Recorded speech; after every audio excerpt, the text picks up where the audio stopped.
Maths Aspirants groups organizes several online problem solving sessions to help the students who prepares for different national level competitive examinations.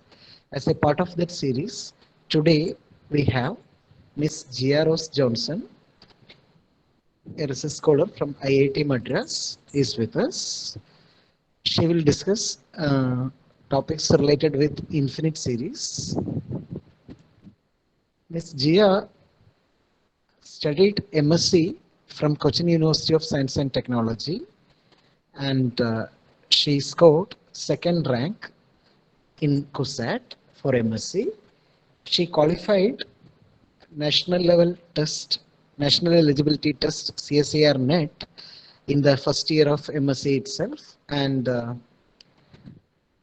qualified CSIR JRF with all India rank 83 in the second year of M.Sc, and GATE with all India rank 16, and now she is pursuing Ph.D. at IIT Madras. Jiya is from the very beginning of Math Aspirants a very strong supporter and active participant in all the initiatives of Maths Aspirants. So I am very happy and proud to introduce Jiya to our students. So I express my gratitude to her and welcome everyone to this event. Welcome, Jiya. Good morning to all. First of all, thank you so much for inviting me to this session. So today we will be discussing about the topics in infinite series and some problems from power series as well. Okay, so if you have any queries or any doubts in between, you may just raise your hand and pose your questions.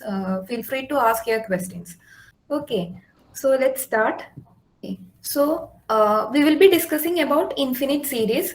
So we shall quickly recall the sequence, the definition of sequence, and then we will go to the definition of series. Okay, so let's quickly recall what is an infinite sequence. A sequence is a number, a sequence of numbers is a function whose domain is the set of integers greater than or equal to some integer n naught. Okay, so that is a sequence, and you will be familiar with the convergence of sequences that already discussed in one of the previous classes. So if we have the sequence an equal to root n, how the sequence will behave? At 1 it will be 1, 2 it will be root 2, 3 it will be root 3. Like that it grows. So the sequence, from that picture, it is clear that the sequence is diverging. Okay. Now, what about the sequence an equal to 1 by n? So it will be 1, 1 by 2, 1 by 3, 1 by 4, 1 by 5, etc. So intuitively it is converging to 0. Now, what about the sequence 1 minus 1 by n? So here the sequence grows up to 1. That is, initially it will be 0, 1 by 2, some 2 by 3. Like that it grows and it reaches to 1 eventually. Okay. Now, what happens if the sequence is an equal to minus 1 all to the power n plus 1 into n minus 1 divided by n? That is 1 minus 1 by n with an alternating sign. So, it is initially it was 0, and at 2 it becomes the negative value, and at 3 it becomes the positive value, and at 4 it becomes negative value. So, at odd and even terms, either it will approach to plus 1 or it will approach to minus 1. So we cannot say that it is converging to a particular value. So the sequence is also diverging. Now what happens if the sequence is a constant sequence, an equal to 3? That is, the sequence will be converging. Okay, because every term is constant. So it is eventually, it is again it will be 3. Okay, so this is how we get the notion of convergence of sequence from the picture. That is, when we plot these sequences, we will get a rough idea to which value the sequence is converging. Okay, so now we can define the convergence of a sequence. The sequence an converges to the number L if we take an epsilon positive, there correspond an integer n such that for all n such that n greater than n, an minus n, modulus of an minus L is less than epsilon. So what is happening actually? That is, suppose this is our sequence A1, A2, and suppose this is the converging value. So somewhere here A3, A4, A5, like that our sequence go on. Okay, so somewhere here, we can see our sequence. So if the sequence converges to this particular value, what does it mean? If we take any small region containing this small neighborhood containing this value, after a finite stage, all the terms are lying in this band. Okay, then only we can say that this AN sequence converges to L. So except finite terms, all other terms are lying in this epsilon band. So this should be true for any epsilon positive. Then we can say that this AN, this sequence AN converges to L. Okay, so that is the definition. That is, here mod an minus L less than epsilon means minus epsilon less than a minus L less than epsilon. So an should lie between L minus epsilon and L plus epsilon when after a finite stage. That is, for all n greater than n, this should happen. That is, after a finite stage, all the terms in the sequence should lie in this epsilon band. Then only we can say that the sequence converges to this particular limit L. Okay. Now we can go to series. So so while discussing series, what is the series is actually an infinite sum. Okay. So what is the meaning of expressions like 1 plus 1 by 2 plus 1 by 4 plus etc. like that it goes. So we cannot actually we are identifying a pattern where this series converges, a particular pattern in which this partial sums where it grows to. So if S1, that is 1, then we don't know how to evaluate an infinite sum. We don't know at present. So what we will do is, we Hello. will add, hello. Ma'am, please verify one question. This type of formula converges an minus L less epsilon E. What? An minus L? Less epsilon E. One question verify this formula. Okay. Now, how can prove convergence of convergence? Okay. So,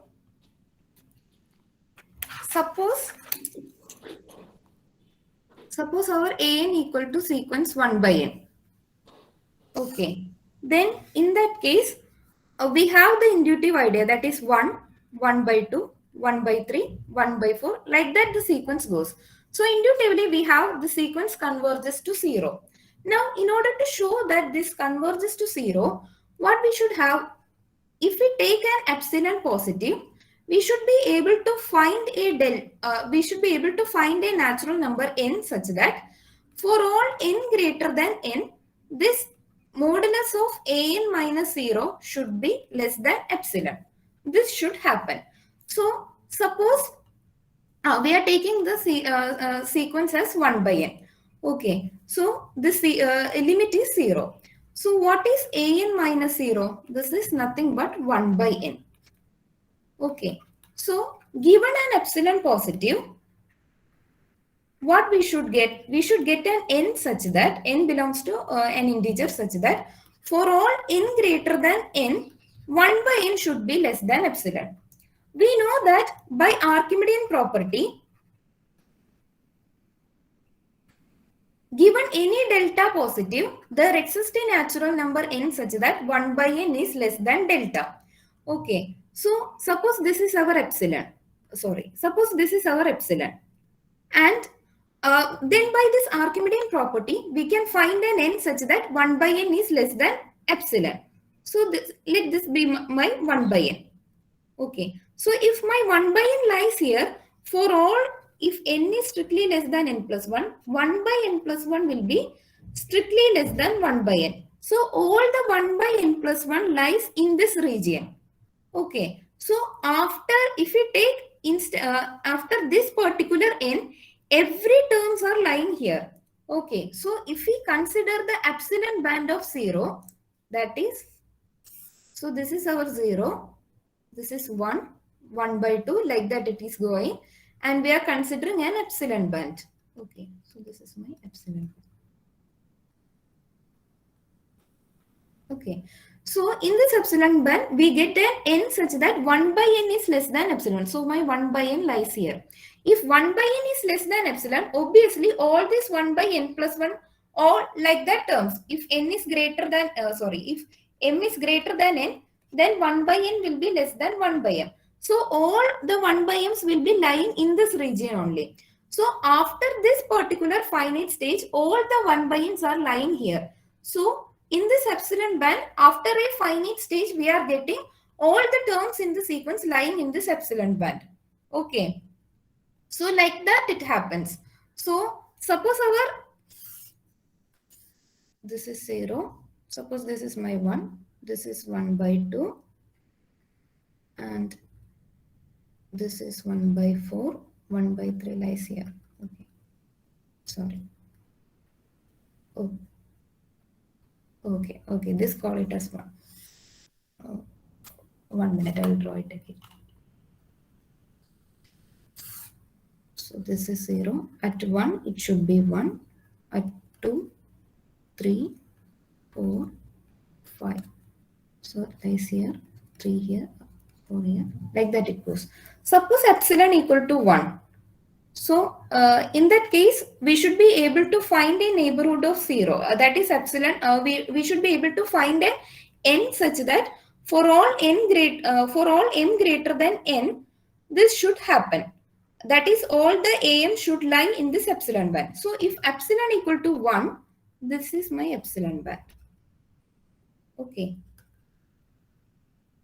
So here all the terms, except this, we are taking the open neighborhood. So this first term will not be there. Except that first term, all the terms are lying here. So for all, if we take capital N equal to 2, for all n greater than n, an is lying in this epsilon band.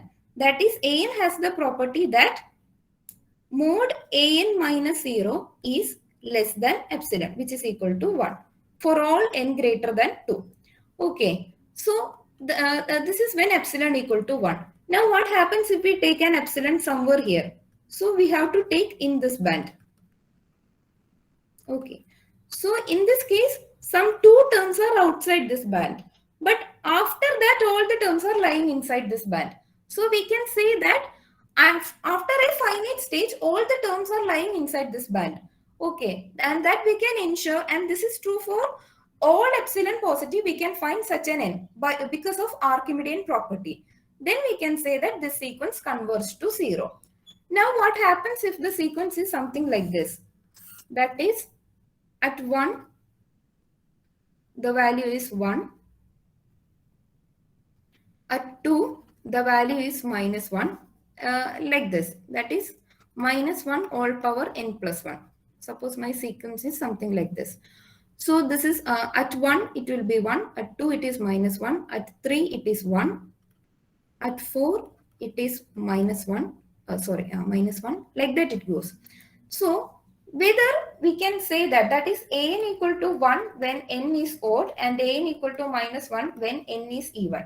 So what we can say about this sequence? Will it converge? That is the question. So if it converges to some point L, what should happen? If we take any epsilon positive, mod an minus L should be less than epsilon. For like a term, like an integer n, we have to find such that for all n greater than n, this should happen. Okay. So what is an? An equal to minus 1 all power n plus 1 minus that L. This should less than epsilon. What does it mean? Minus 1 all power n plus 1 minus L should be less than epsilon minus epsilon.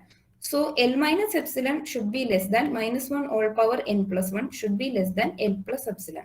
So likewise it should happen. So if we take any number L And we should be able to find after a finite stage all the terms should lie here, lie in this band.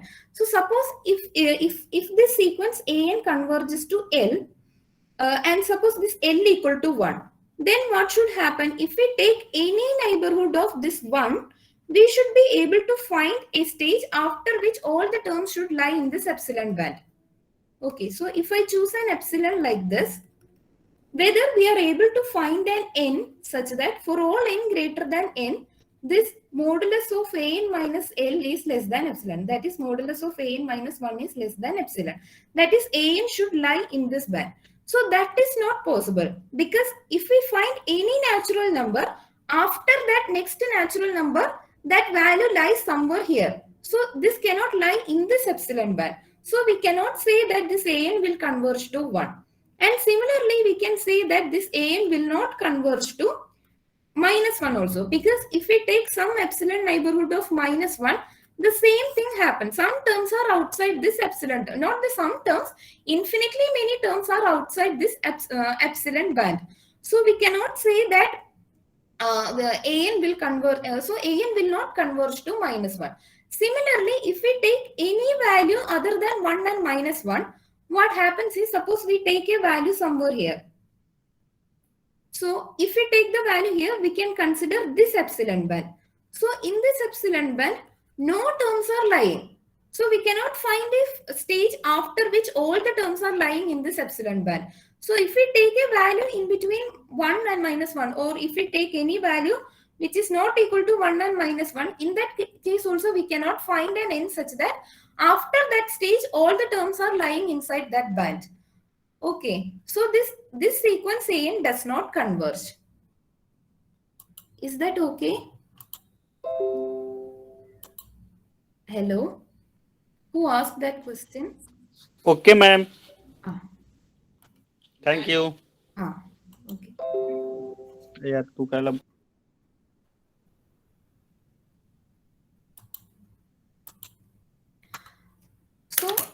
So now we are familiar with how to define the limit of a sequence. Now we have to impart that notion to the limit of a series.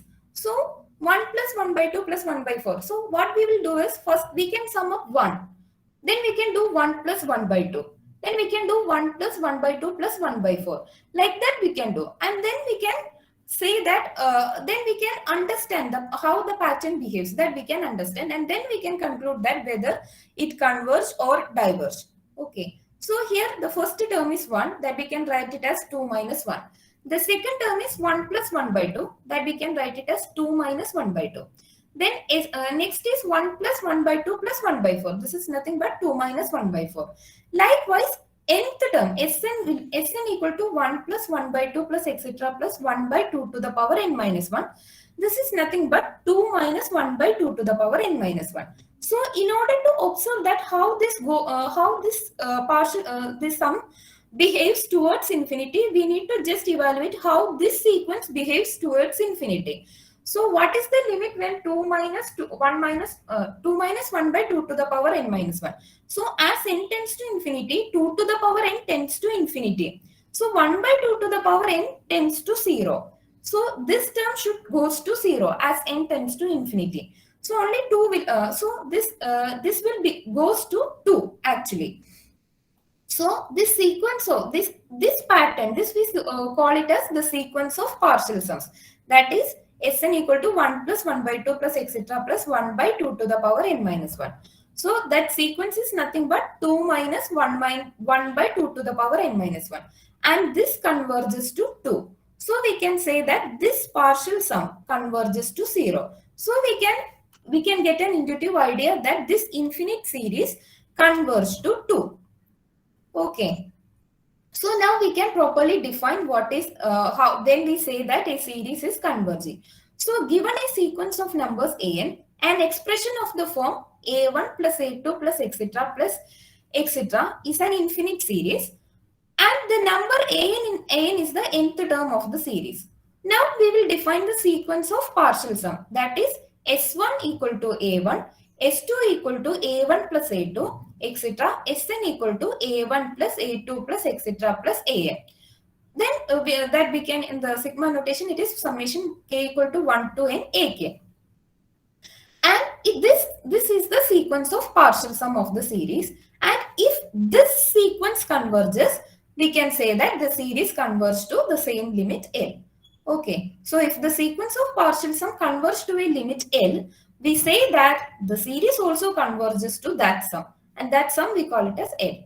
So in this case, we write a1 plus a2 plus etc plus an equal to summation n equal to 1 to infinity an equal to L. Okay.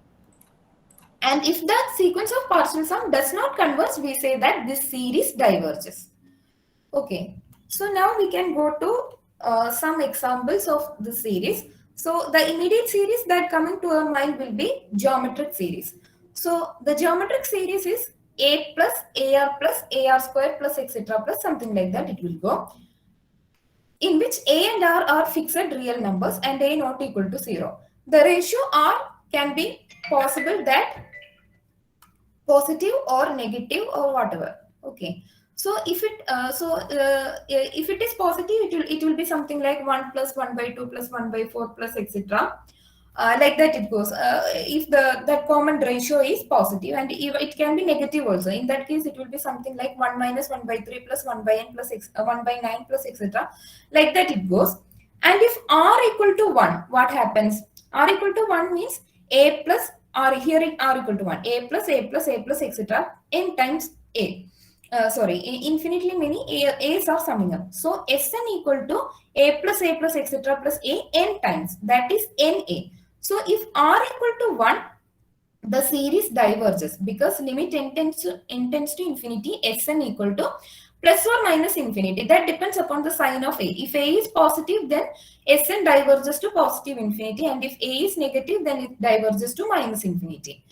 And if r equal to minus 1, what happens? It is a minus a plus a minus a, like that it will go. Okay, so in that case, what happens is that the nth partial sum oscillate between 0 and 1. That is, if r equal to minus 1, a plus ar raised to ar square plus etc. It should go like this. So a minus a plus a minus a, like that it will go. So what will be the sequence of partial sum? So S1 will be a, S2 will be a minus a, that is equal to 0. S3 will be a minus a plus a, that is equal to a. S4 will be equal to 0, like that it goes. So this Sn, this a, we have assumed that a is not equal to 0. So this Sn is an oscillating sequence, that is Sn equal to a when n is odd and 0 when n is even. Okay, so this is something like this sequence that we already discussed. Okay, so this sequence diverges. So this series also diverges. Okay, so that is what happens when r equal to minus 1. And then in other case, that is whenever mod are less than 1, that we can discuss. So Sn equal to a plus ar square plus etc plus ar raised to n minus 1.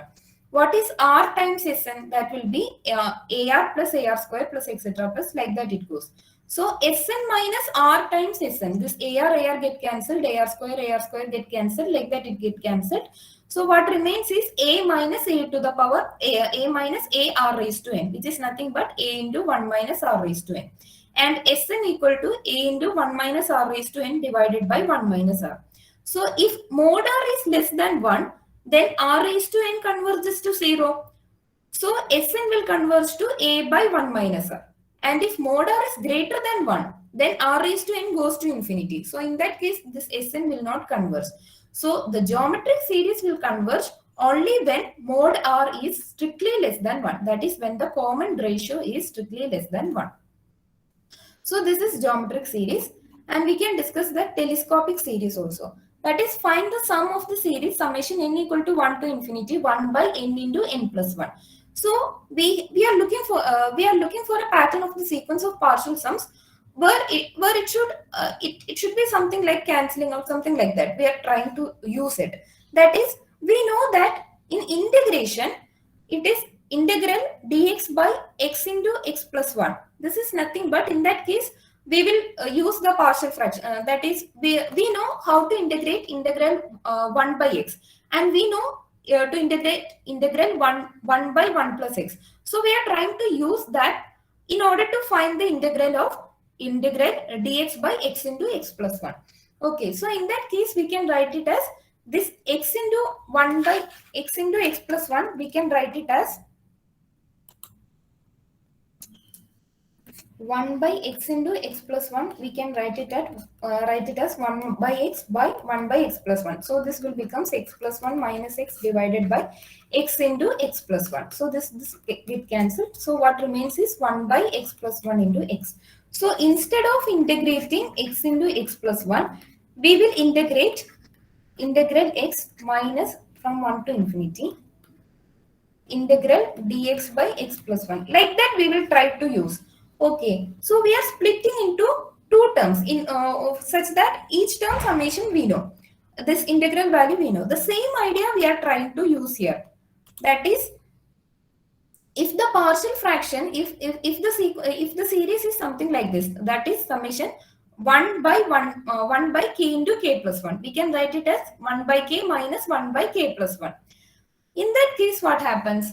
So here, summation partial sums will be summation n equal to 1 to k 1 by n into n plus 1, which is equal to 1 by 1 into 2 plus 1 by 2 into 3 plus etc. plus 1 by k into k plus 1.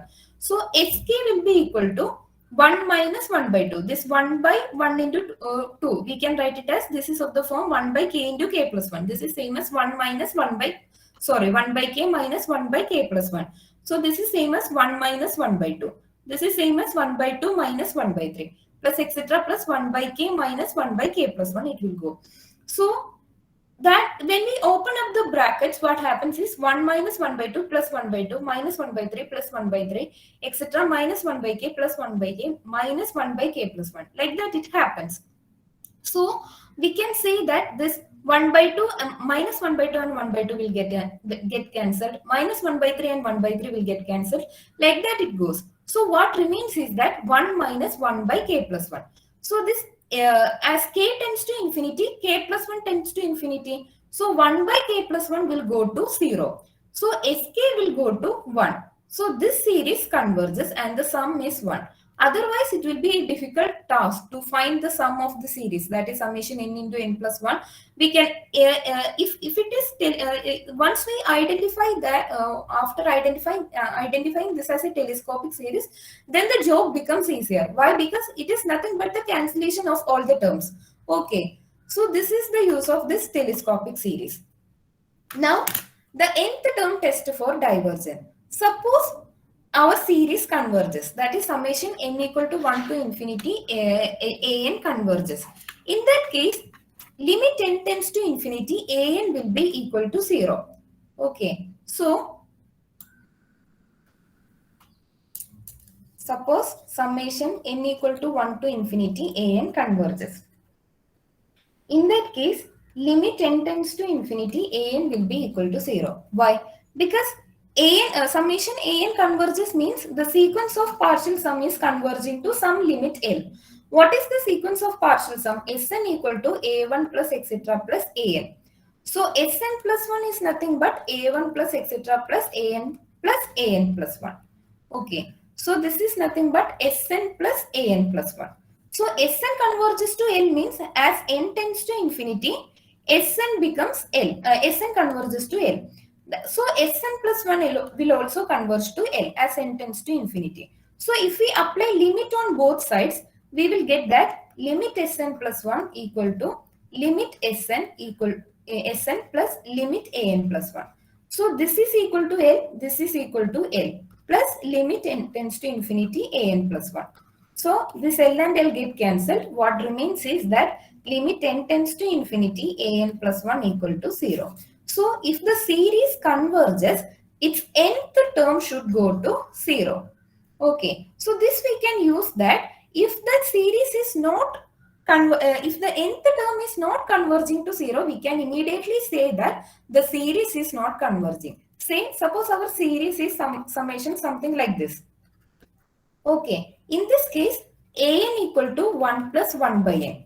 So limit an equal to limit 1 plus 1 by n, which is equal to 1. This is not equal to 0. So in that case, we can immediately say that this series is not converging. Okay. Or else the series like this, that is 1 plus 1 by n all power n. This limit will go to in e.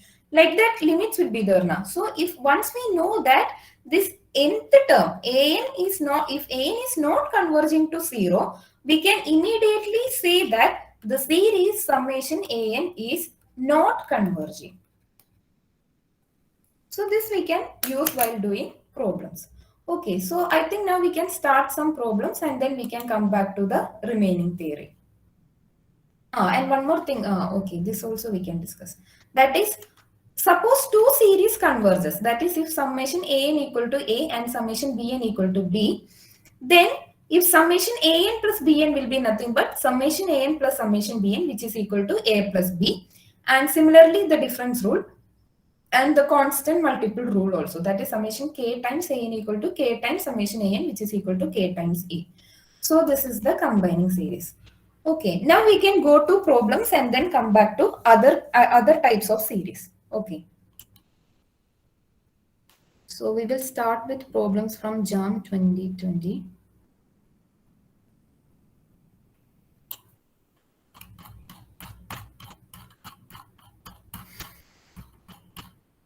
Okay. Suppose that S is the sum of a convergent series summation n equal to 1 to infinity an. Define Tn equal to an plus 1 plus an plus 2. Then the series summation n equal to 1 to infinity Tn is whether it is converging or diverging. If it is converging, to which value it is converging. So that we have to check. So we have given that summation an converges and S is the sum of that summation an. Okay, so we have given that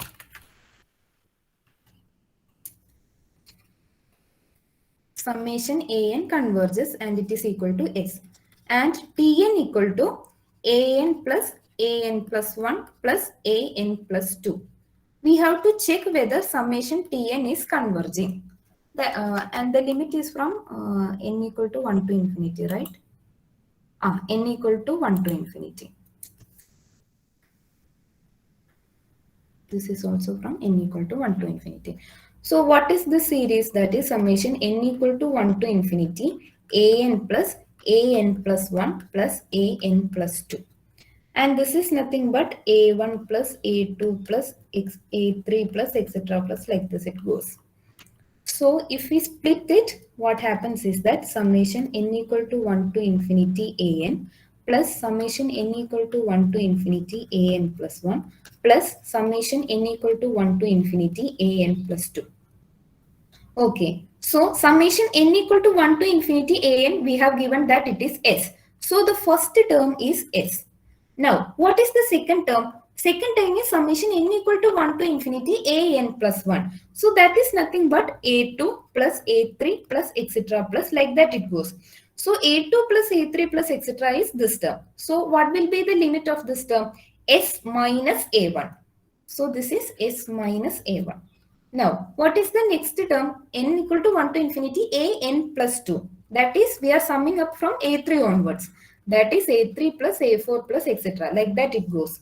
So a3 plus a4 plus etc. This is the sum. So that limit will be S minus a1 minus a2. So S minus a1 minus a2. So what will be the sum?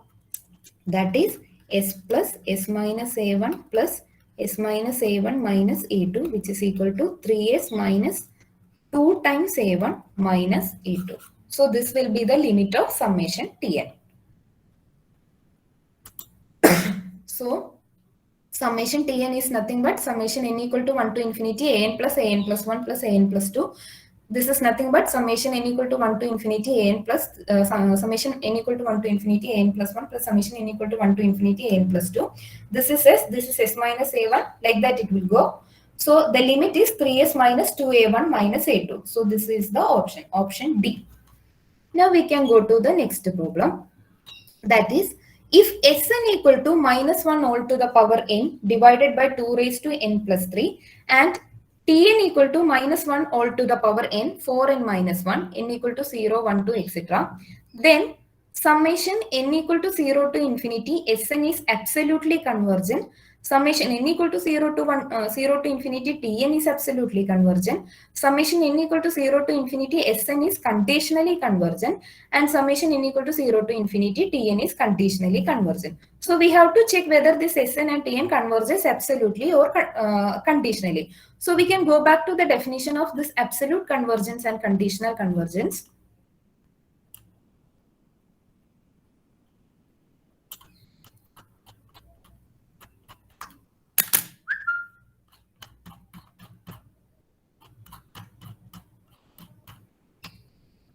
Okay. So first we have to know, we should be familiar what is an alternating series. So a series in which the terms are alternatively positive and negative is known as an alternating series. That is, we have seen that the series like this, that is, we just defined above, we have defined the series that +1 and -1, like that we define now. So at one term, for example, an equal to 1 when n is odd and -1 when n is even.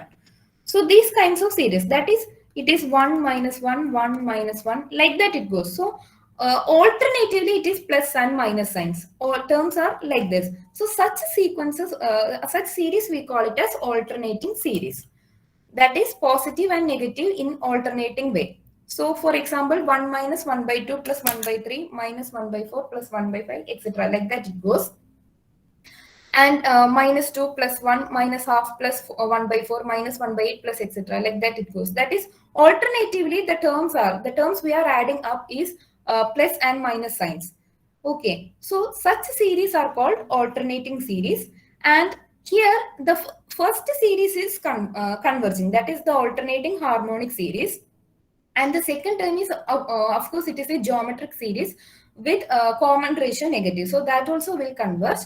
And next one is 1 minus 2 plus 3 minus 4. That will not converge because it is going to, that is -1 plus 1 minus, like that it goes. So this series will not converge. So this alternating series, sometimes it will converge, sometimes it will not converge. So we have a test for identifying whether a series is convergent. If these kinds of alternating series are given, we can use this Leibniz theorem to check whether the series is convergent or divergent. Convergent at least. Okay. So the series summation n equal to 1 to infinity -1 all to the power n plus 1 un equal to u1 minus u2 plus u3 minus u4 plus etc. That is, alternatively it is plus and minus. Converges if all the three of the following conditions are satisfied. The first thing is the uns are all positive, then un is greater than or equal to un plus 1 and un converges to 0. In this case, we can say that this alternating series is converging. So, for example, if we take this this series, that is 1 by 2, here un will be equal to 1 by 2 1 by 3, like that it will go. So un are all positive, that is 1 by n's are coming. So 1 by n's are all positive and un is greater than or equal to un plus 1. 1 by n is greater than 1 by n plus 1 and 1 by n converges to 0. So in that case, by using this alternating series, this Leibniz theorem, we can say that this series is converging. Here also it is like this, that is u1, this is coming like 2, 1, 1 by 2, 1 by 4, 1 by 8, like that it goes. So it goes to this, all uns are positive and un is greater than or equal to un plus 1, that is, it is monotonically decreasing, and un converges to 0, that is 1, 1 by 2, 1 by 4, like that it goes, that is going to 0. So we can say that this series is converging using Leibniz theorem. Okay, so this we can prove quickly. That is, if n is an even integer, say n equal to 2m, then this S2m will be nothing but u1 minus u2 plus u3 minus u4 plus etc. plus u2m minus 1 minus u2m. Okay, so this is the and we can pair it since it is an even integer. So we can say that this u1 minus u2 plus u3 minus u4, etc. Okay, so this first inequality shows that this S2m is the sum of m non-negative terms. So here we can consider S2m as the sum of u1 minus u2 plus u3 minus u4 plus etc. plus u2m minus 1 minus u2m. So this u1 minus u2 is positive because we have assumed that un is greater than or equal to un plus 1. So u1 is greater than or equal to u2. u3 is greater than or equal to u4. Like that it goes. So this term will be positive, this term will be positive, this term will be positive. So this S2m is a non-negative terms, and it is it is an increasing sequence. We have S2m plus 2 is greater than or equal to S2m, because if S2m plus 2, we have an additional positive term. So this S2m plus 2 is greater than or equal to S2m. So this is an increasing sequence, sequence of positive terms. And then it is bounded above also. This S2m will be less than or equal to U1 also. So by that bounded theorem, that is, we have a sequence, increasing sequence, and which is bounded above. So in that case, the sequence converges, and that convergence, that limit we call it as L. Okay. So this is nothing but this is coming from the sequence, the convergence of the sequence. Okay. So this limit we call it as L, and this S2m plus 1 is also in case of m to m, that is when it is an even integer, it is converging to L. Now, even if it is an odd integer, we can say that S2m plus 1 equal to S2m plus U2m plus 1. And we have assumed that UN is converging to 0. So this S2m will be going to L, and this term will be going to 0. So S2m plus 1 will also go to L. So in both the case, this limit exists, and that limit equal to L. So we can use that Leibniz test for checking the convergence of an alternating series. Now, a series is said to be converged absolutely if it is convergent if the summation modulus of an is convergent. In that case, we can say that the summation an converges absolutely, and and there can be sequence series in which it will not be converging absolutely, but it will be converging in the usual way. In that case, we say that the series is converging conditionally. That is, for example, summation 1 by n. This is a diverging series. Why? The series is 1 plus 1 by 2 plus 1 by 3 plus 1 by 4 plus 1 by 5 plus 1 by 6 plus 1 by 7 plus 1 by 8 plus etc. Like that it goes. So here we can say that this is greater than 1 by 2, and this will be greater than 1 by 2, because 1 by 3 plus 1 by 4 will be greater than 1 by 4 plus 1 by 4, which is equal to 1 by 2, 2 by 4. So this terms will be greater than 1 by 2. And if we add next to 4 terms, this also we will get it as greater than 1 by 2.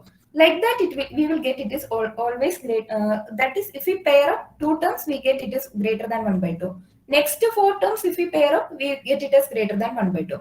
Like that, the summation is greater than summation 1 by 2. So which is infinity. So this summation 1 by n is a diverging series. But just now we saw that summation 1 by n or minus 1 all to the power n 1 by n is a converging series by Leibniz test. Okay, so this 1 by n converges, but my summation minus 1 all to the power 1 by n is not this summation 1 by n diverges, but summation minus 1 all to the power n 1 by n converges. So if we consider this series minus 1 all to the power 1 by n, this series converges. But if we take the absolute value, that is minus 1 all to the power n 1 by n, this absolute value if we take, this is nothing but summation 1 by n. This is divergent. Okay, so this is an example of a series which converges, but if we take that absolute value, it diverges. Now, if we take the series summation minus 1 all to the power n, 1 by 2 to the power n. So, in this case, the series is like this, or summation n plus 1 to, like that it goes. That is 1 minus 1 by 2.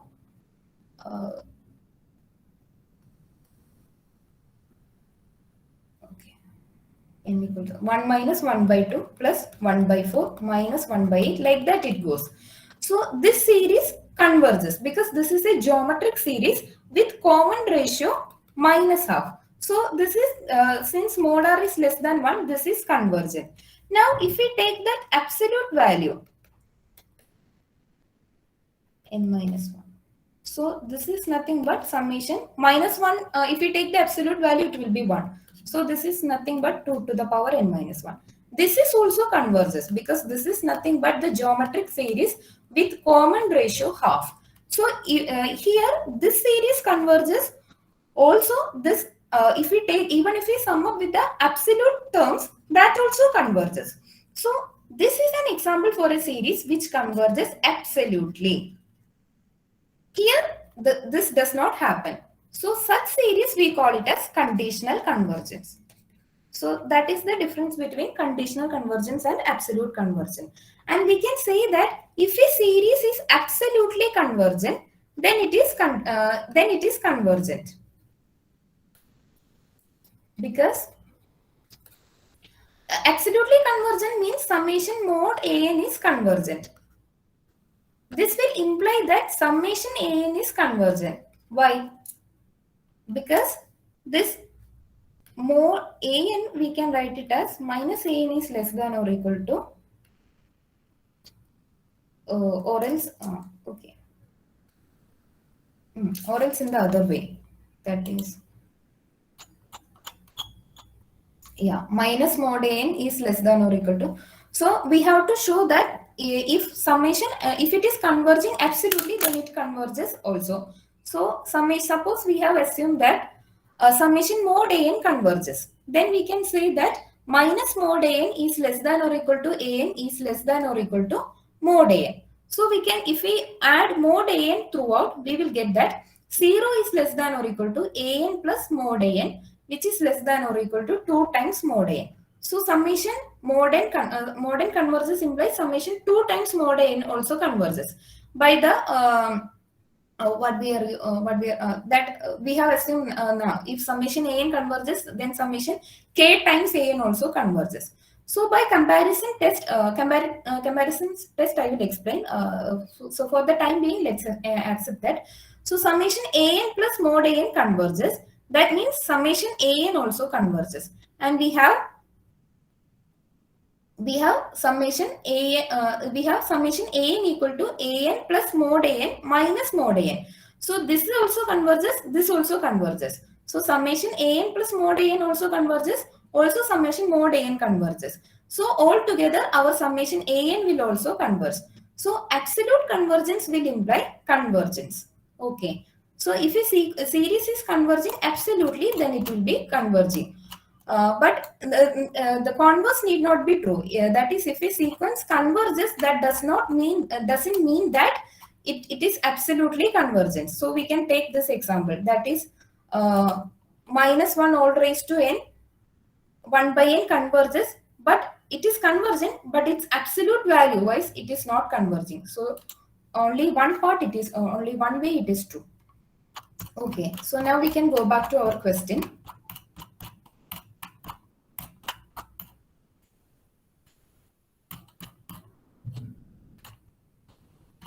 Okay, so here we have to check whether Sn is absolutely convergent and whether Tn is absolutely convergent.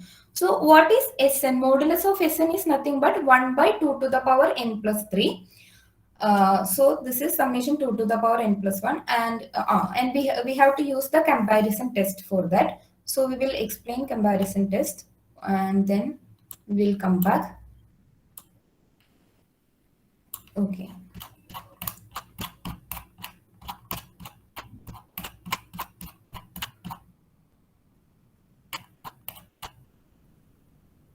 We have discussed till here. Okay.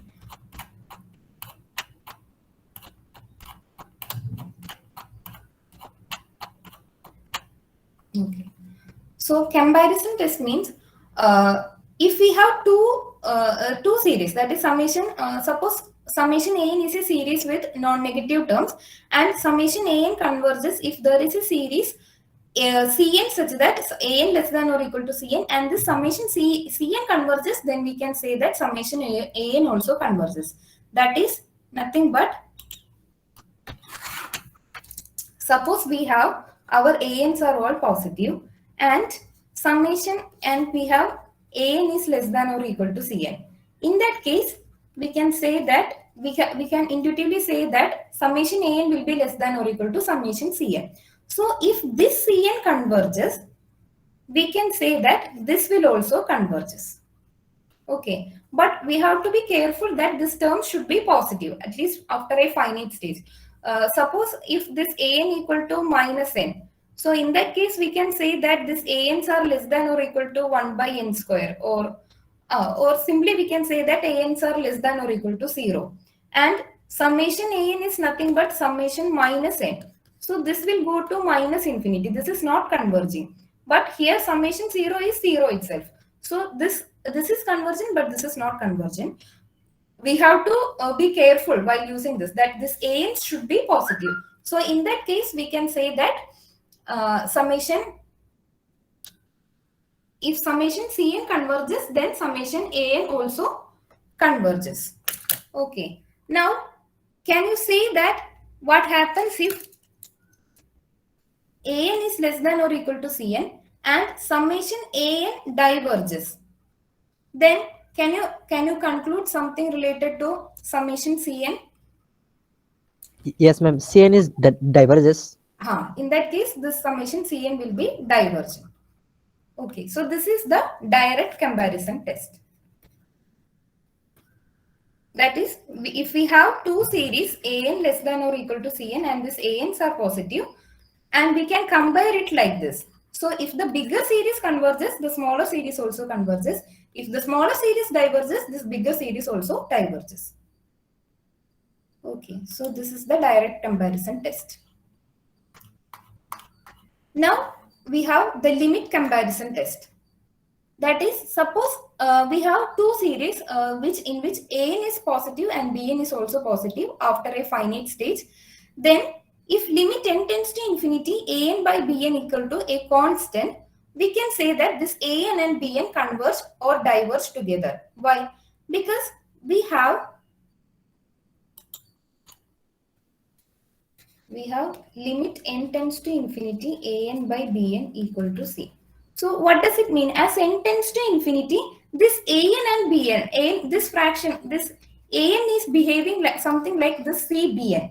So if we take with an error or for some delta error, so this summation an is something like summation c plus delta into bn. So this is nothing but the c plus this error term into summation bn. So if this summation an converges, we can say that the summation bn converges. If summation bn converges, then we can say this c not equal to 0.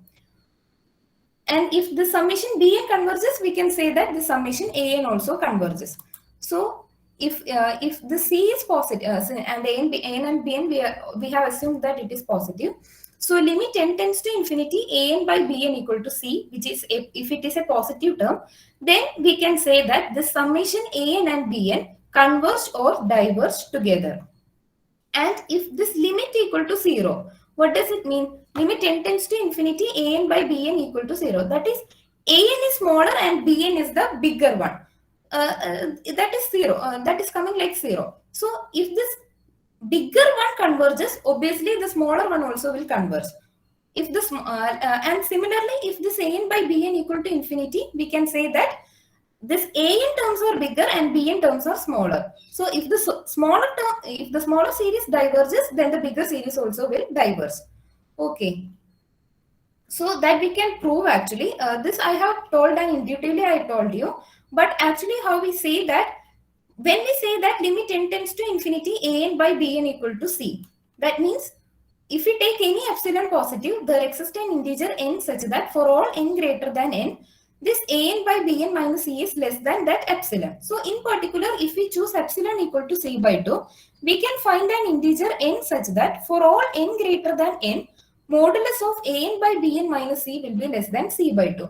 So in that case, this c by 2 will be less than an by bn will be less than 3c by 2.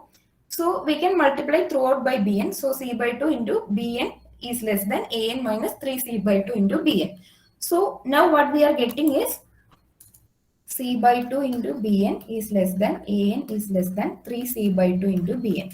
Now suppose summation bn converges.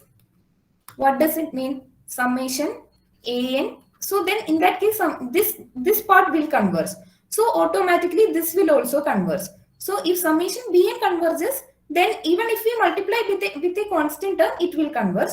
So this is the smaller sequence. So if the bigger series converges, the smaller series also convergent. So if summation bn converges, then summation an converges. Now what happens if summation an converges? If summation an converges, this bigger series converges. So this smaller series will also converges. So summation c by 2 into bn converges. That means summation bn converges. So if c is not equal to 0, then we can say that this an and bn converge or diverge together. Now similarly we can say that what happens if limit n tends to infinity, an by bn equal to 0. In that case, what happens is that the same thing. The only difference is this limit only change. That summation will be that constant will change. Okay, if we take any epsilon positive, there exists an n such that for all n greater than or equal to n, modulus of an by bn minus 0 is less than epsilon. That is minus epsilon is less than an by bn is less than epsilon.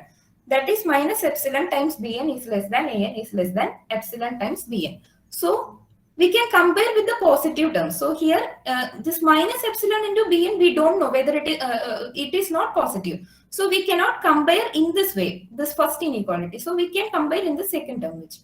So an is less than epsilon times bn. So we can say that by direct comparison test, if the bigger series converges, obviously the smaller series also converges. So if summation bn converges, then summation an will also converge. Now the same we can do even if this limit is infinity. That is, when limit n tends to infinity, an by bn equal to infinity, the same will work. We can take the reciprocal also, and we can apply the same part. So this is the limit comparison test. So what is the limit comparison test? That is, if we have two sequence, that is, we can use these kinds of result by if we have a familiar series and if we have a non-familiar series. So we can compare it. In that case, for example, we know that summation 1 by 2 to the power n converges. This is easy because this is a geometric series with common ratio 1 by 2. So its convergence we can directly say. So summation, suppose the term is summation something like this. Summation 1 by 2 to the power n plus 1. So this we don't know exactly. Whether it converge or diverge, we don't know. So in that case, we can use this limit comparison test. That is, if we take this series as an and this series as summation bn, then limit an by bn we can evaluate. This is nothing but limit 1 by 2 to the power n divided by 1 by 2 to the power n plus 1. So in that case, this will be nothing but some 1 by 2 or this is 1 actually. Okay. So limit n tends to infinity, 2 raised to n plus 1 divided by 2 raised to n, which is equal to 1 and which is strictly positive. So in that case, we can say that the summation an and summation bn converge or diverge together. Okay, so if summation 1 by 2 to the power n converges, that we know. So automatically this series will also converge. Okay, so now what happens for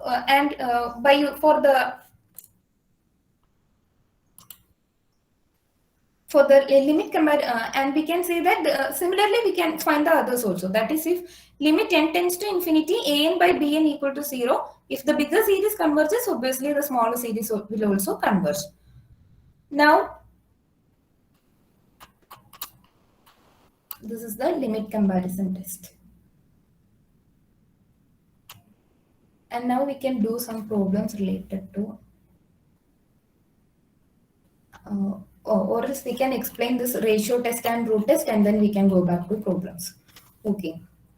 So summation, suppose summation an is a series with positive terms, and suppose that limit n tends to infinity, an plus 1 divided by an equal to rho. Then if this rho is less than 1, we can say that this series converges. And if this rho is strictly greater than 1, we can say that the series is divergent, and the test is inconclusive when rho equal to 1. So here we need the help of some other series also. So in order to use this limit comparison test, we need a familiar series with us. But here we can find the limit from, we can conclude from the terms of the series itself. Okay, using ratio test. That is, in ratio test, what does it say? That limit n tends to infinity, an plus 1 divided by an equal to rho. That is, as n tends to infinity, this an plus 1 behaves like rho times an with some error. Okay, so likewise, if we take the sum, and we have to take the sum also. So summation an is nothing but this summation rho times an minus 1 plus rho square times an minus 1. Like that it will go after a finite stage. And then we can take this an minus 1 outside, and then we can take the sum of rho plus rho square plus etc. Like that it goes. So this comes the geometric series. This will become the geometric series, and the geometric series converges when this value is strictly less than 1. So in that case, we can say that this is convergent. So that is the idea of the proof, and we will explain that. That is, if this limit is rho, how we can conclude whether the series converge or diverge. So, so let rho less than 1 and r be the number between rho and 1. Then we can suppose if we assume that an plus 1 divided by an converges to rho, we can say that if we take any epsilon, we have after a finite stage, all the terms are lying in between rho minus epsilon and rho plus epsilon. So there exists a large n such that an plus 1 divided by an is less than this rho plus epsilon.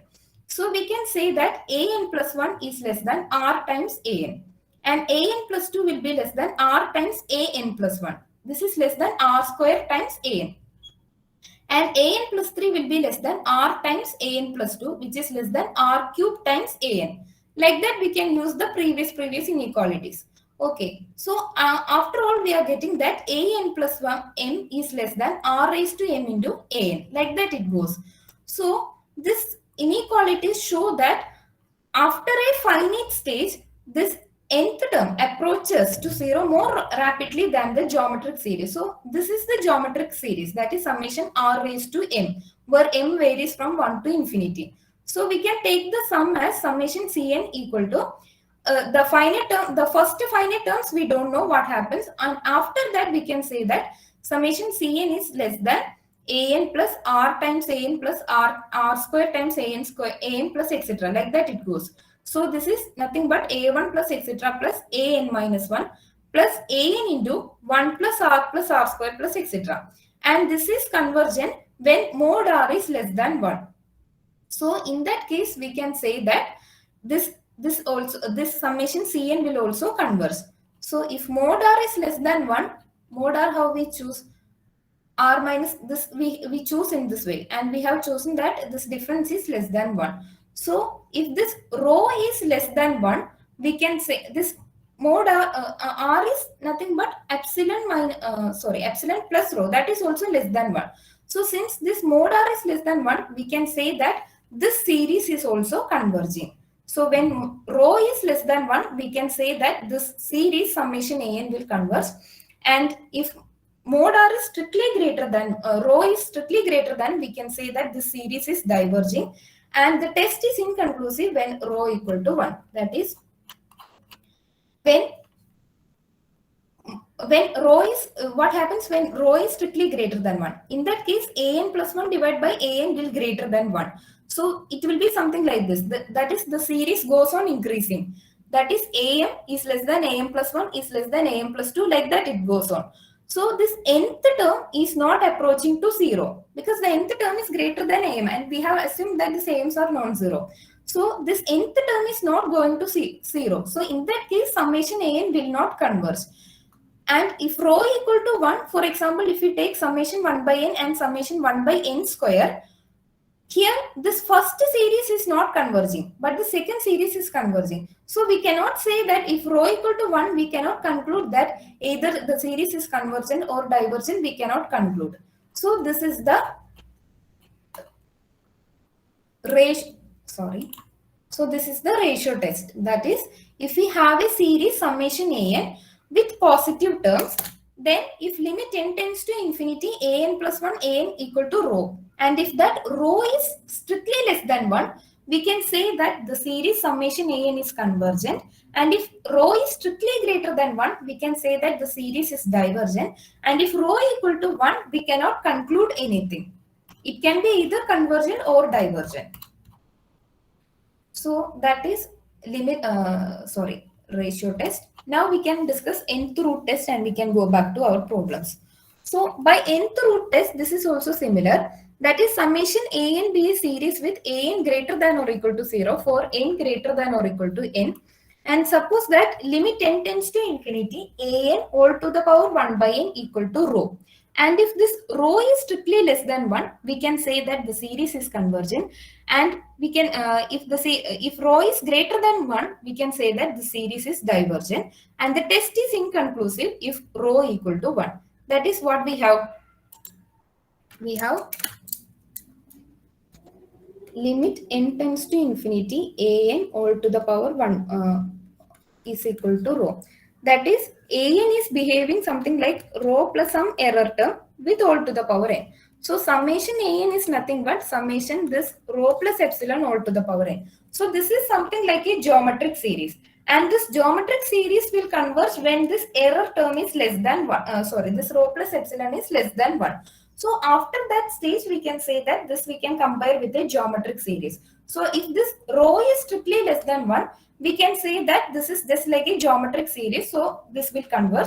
And if rho is greater than 1, this will be something like a geometric series with common ratio which is strictly greater than 1. So in that case, it will diverge. And if rho equal to 1, again the test become inconclusive. So that we can discuss.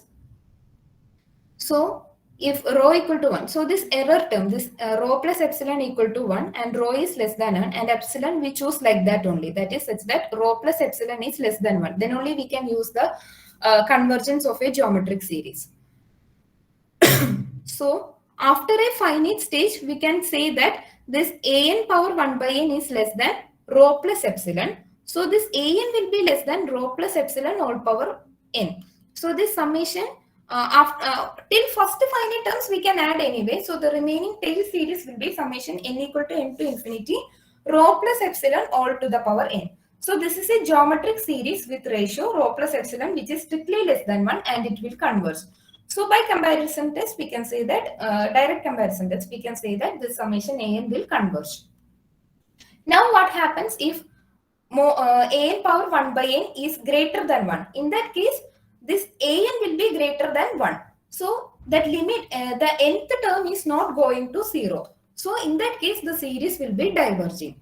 And if rho equal to 1, we can take the same example. That is summation n equal to 1 to infinity 1 by n and summation n equal to 1 to infinity 1 by n squared. So if we take the limit on both sides, we will get that both will have rho equal to 1 as in the previous case. So in this case, the test becomes inconclusive because first series diverges, but the second series converges. So we cannot conclude anything.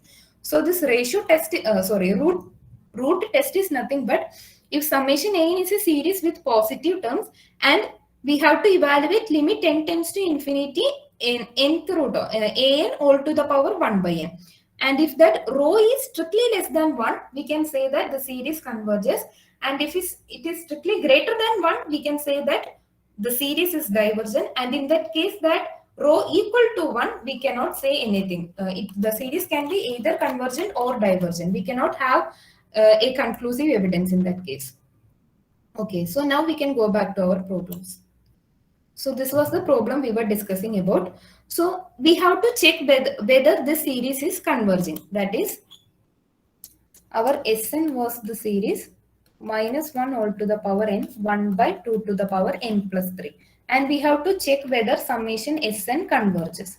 So which series you can take to compare it? We have to check whether this series is convergent. That is summation minus 1 all to the power n 1 by 2 raised to n plus 3. This converges. That we have to check. So which series we can use for comparison? Hello? Geometric series. Which geometric series? Geometric series and direct comparison test. That is, we can use summation. We can take this series and we can evaluate or minus 1 all to the power n if needed. Okay. So otherwise we can take this absolute term as 1 by 2 to the power n plus 3. Anyway, geometric series is convergent if it is this mode r is positive or negative, that is okay. Anyway, it will be convergent. So if we take this absolute, the sequence as summation mod Cn, we get it as summation 2 to the power n plus 3. And we can compare this series with the series summation 2 to the power n. And that limit will be nothing but limit n tends to infinity, an by bn will be equal to limit n tends to infinity, 1 by 2 to the power n plus 3 into 2 to the power n. So this limit is nothing but 1, which is strictly greater than 0. So whenever limit n tends to infinity, an by bn becomes a constant which is strictly greater than 0 and all the terms are positive here, we can say that an and bn converge or diverge together. We know that this geometric series converges. So obviously this series will also converge. Okay. So this summation modulus of Sn will be equal to summation 1 by 2 to the power n plus 3. So we can compare this series with summation 1 by 2 to the power n. So by limit comparison test, we can say that the summation an and bn converge or diverge together. Since summation 1 by 2 to the power n is a geometric series with common ratio less than 1, this is convergent. So this summation modulus of Sn convergence. So what does it mean? Summation modulus of Sn is convergent. That is, summation Sn is absolutely convergent. Now, what is the next series? That is summation Tn. That is minus 1 all to the power n into 4n minus 1. So which term? So Tn equal to minus 1 all to the power n divided by 4n minus 1. So which series we can use for comparison? Harmonic series. Harmonic, we can use the alternating harmonic series. So we can use the series or convergence of this series. Okay. So this one, so limit n tends to infinity. This call it as some an. Tn by an is nothing but limit n tends to infinity minus 1 all to the power n divided by 4n minus 1 into 4n divided by minus 1 all to the power n. So this is nothing but limit n tends to infinity 4n divided by 4n minus 1. So this will be equal to 1, which is strictly positive. So we can say that this series converge or diverge together. So this is an alternating harmonic series, and by Leibniz test we know, or else we can take this 1 by 4 outside and minus 1 all to the power n will remain. So summation minus 1 all to the power n divided by 4n is nothing but 1 by 4 into summation minus 1 all to the power n divided by n. And this is converging by Leibniz test. So this will also be converging. So since this limit is a positive quantity, we can say that the series converge or diverge together. So since this is convergent, we can say that this is also convergent. Now we have to check whether it is absolutely convergent. So in order to check whether it is absolutely convergent, we have to evaluate what is modulus of Tn. So modulus of Tn is nothing but 1 by 4n minus 1. So what you can conclude about whether summation mod Tn converge or diverge?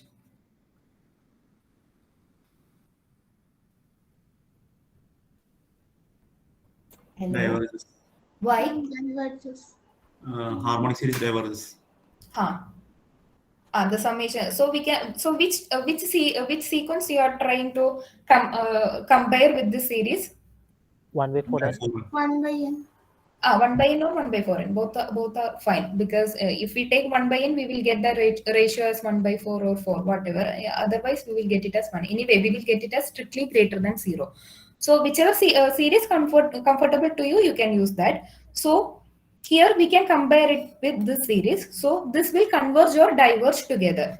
That is limit limit n tends to infinity 1 by 4n minus 1 divided by 1 by 4n. This is equal to 1, which is strictly positive. So summation 1 by 4n minus 1 and summation 1 by 4n will converge or diverge together. Since this is divergent, we can say that this is also divergent. So this absolute value, the summation mode Tn is not convergent, but summation Tn is convergent. So that is the definition of conditional conversion. So we can say that, so what will be the answer? The summation Tn is conditionally convergent. Ma'am, why we use conditional comparison test? Here we use directly on the no, Leibniz's test on Sn. That also we can use. Yes, ma'am.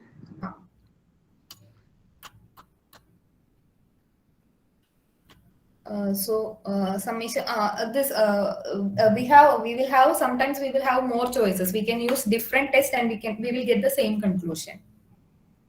Here we can directly use the Leibniz test as well. Yes, ma'am. Thank you, ma'am. Okay.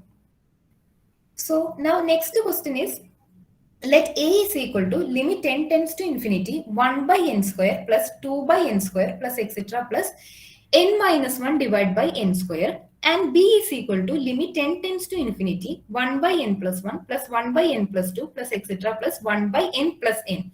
Which of the following is or are true? That is A greater than B, A less than B, AB is equal to log root 2, and A by B is equal to log root 2.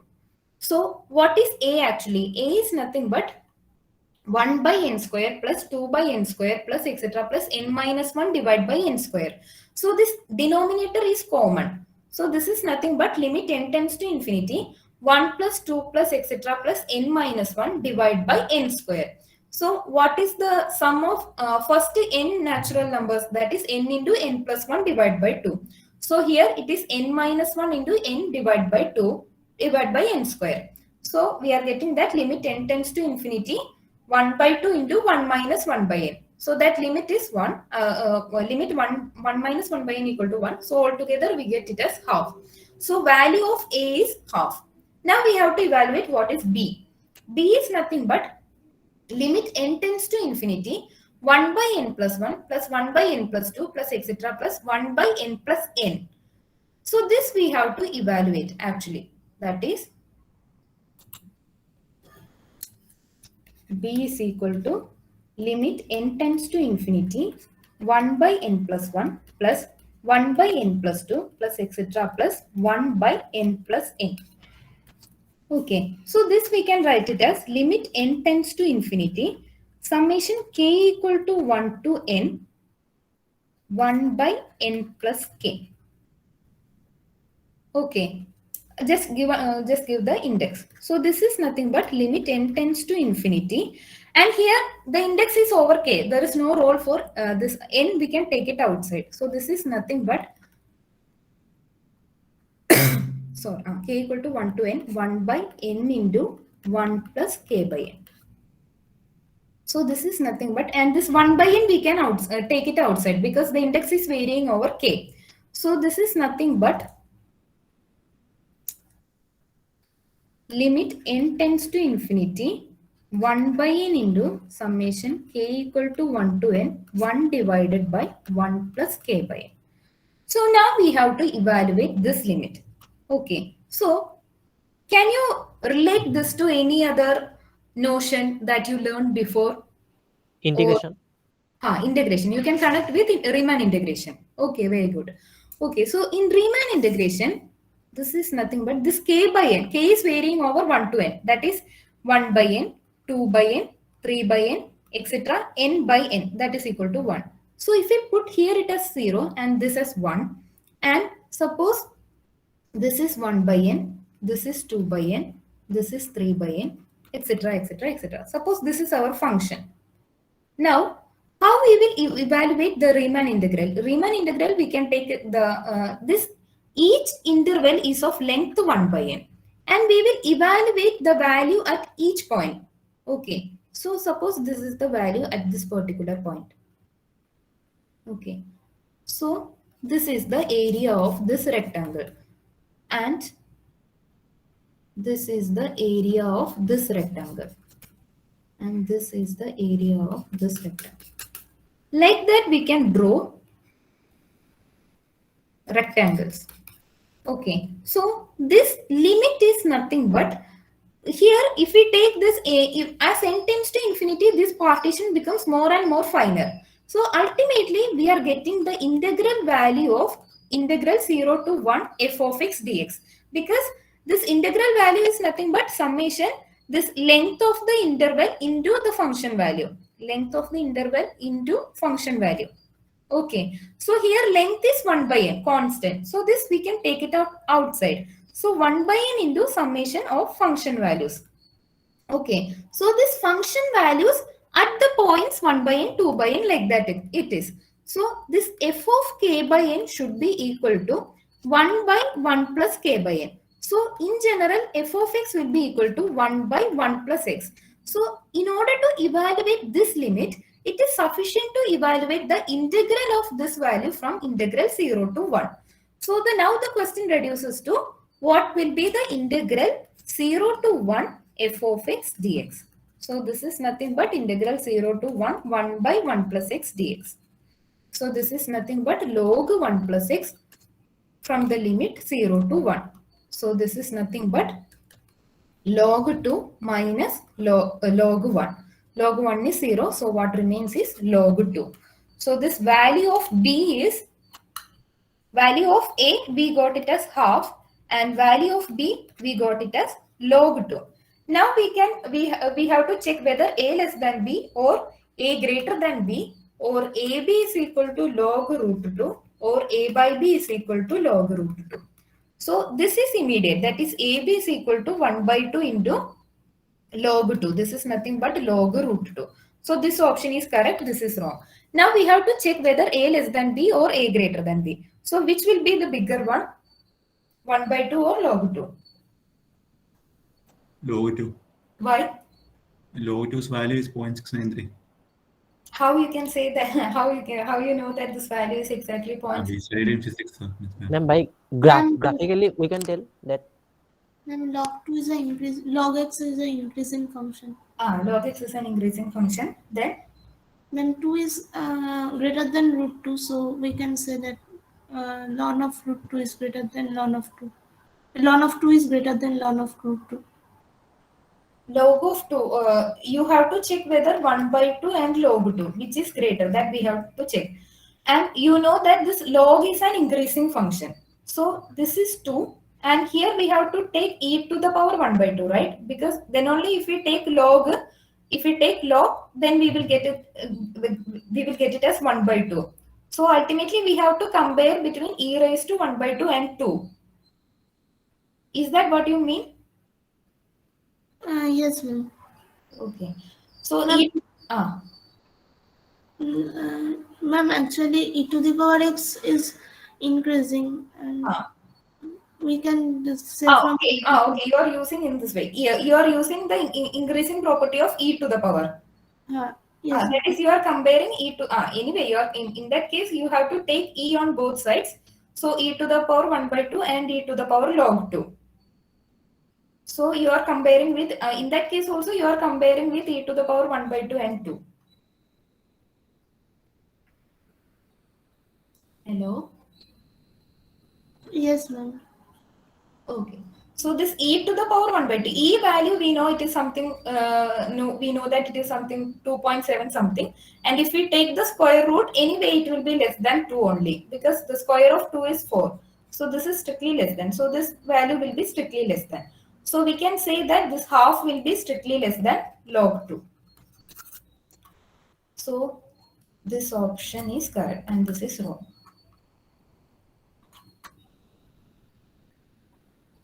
Okay. So this we have explained already. Now the sum of the series summation 1 by 2 into 2 square minus 1 plus 1 by 3 into 3 square minus 1 plus 1 by 4 into 4 square minus 1 plus etc. So how you can when you get series like this, how you will find the sum? Anybody have any suggestion?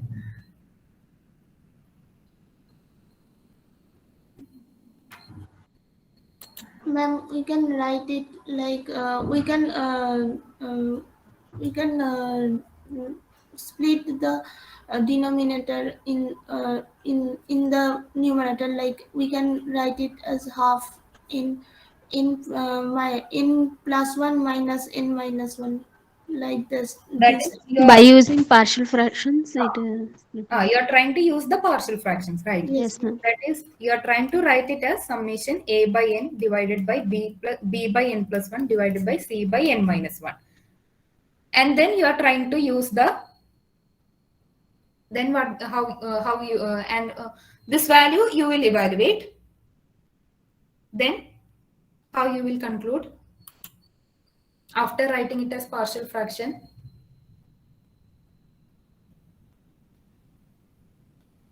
So as they said, we can write it as 1 by n into n plus 1 into n minus 1. We can write it as some a by n plus b by n plus 1 plus c by n minus 1. And we can evaluate the value of a, b, c. And we will get it as, or we can write it as something later like this. And we can, as she said, it is something minus 1 plus 1 by 2, 1 by 2, like that it will come. So the series is summation n equal to 2 to infinity minus 1 by n plus half divided by n plus 1 plus half divided by n minus 1.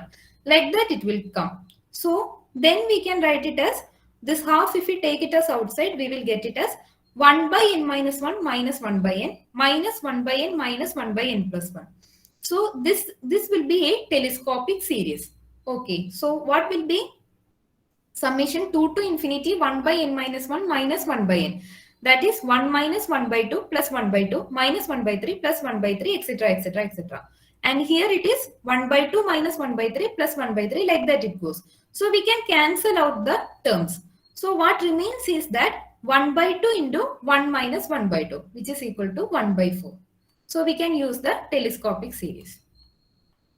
Now consider the expansion of the function f of x equal to 3 by 1 minus x into 1 plus 2x in powers of x. That is valid in mod x less than half. Then the coefficient of x raised to 4 is. So we have given the function f of x equal to 3 divided by 1 minus x into 1 plus 2x. And we have given that this mod x is less than half. Now, how, what we have to evaluate f of pi by 4, right? Sorry, what is the question? Coefficient of x raised to 4. Okay, so we have to evaluate coefficient of x raised to 4. That means we should be able to write it as some polynomial, something like a polynomial, that is a0 plus a1x plus a2 x square plus, like that it goes. Then only we can find a coefficient of x raised to 4. That means it should have some kind of this polynomial like expansion, infinite terms. So how we will connect this to an expansion like this? Whether we can use any series for that. And they have given that mod x is less than 1 by 2. Does it lead to any hint? An infinite binary series. Which series? We can write the infinite binary expansion like 1 minus x, 1 by 1 minus x, and 1 by 1 minus x equal to 1 plus x square, like this, and 1 by 1 plus 2x is 1 minus 2x plus 4x square. Like that it will go. And this will converge when, here it will converge when mod x less than, this is a geometric series, right? 1 plus x square plus etc. This is a geometric series with common ratio x. And this is also a geometric series, and it will converge when mod x is less than, here it will converge when mod x is less than 1. Here it will converge when mod 2x is less than 1. So mod 2x is less than 1 means mod x should be less than 1 by 2. So if we take that intersection area, that is if we take it is when since x is less than 1 by 2, both of these converges. So instead of this 1 by 1 minus x, we can write it as 1 plus x square plus etc. This we can write it as 1 minus 2x plus 4x square minus 8x cube plus etc. So what will be f of x then? 3 into 1 plus x square plus etc. into 1 minus 2x plus 4x square minus 8x cube plus etc. Okay. So in that case, we have to find the coefficient of x raised to 4. So 3 into, we have to find the coefficient of x raised to 4. So 3 into, so in order to, here it will be 16x raised to 4. This is x cube plus x raised to 4 plus etc.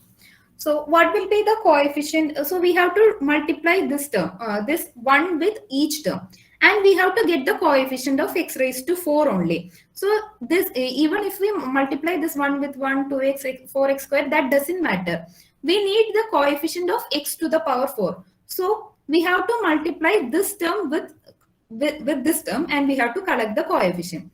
So that will be 16. And in case of x, in order to get x raised to 4, we have to multiply it with some x cube, something like this.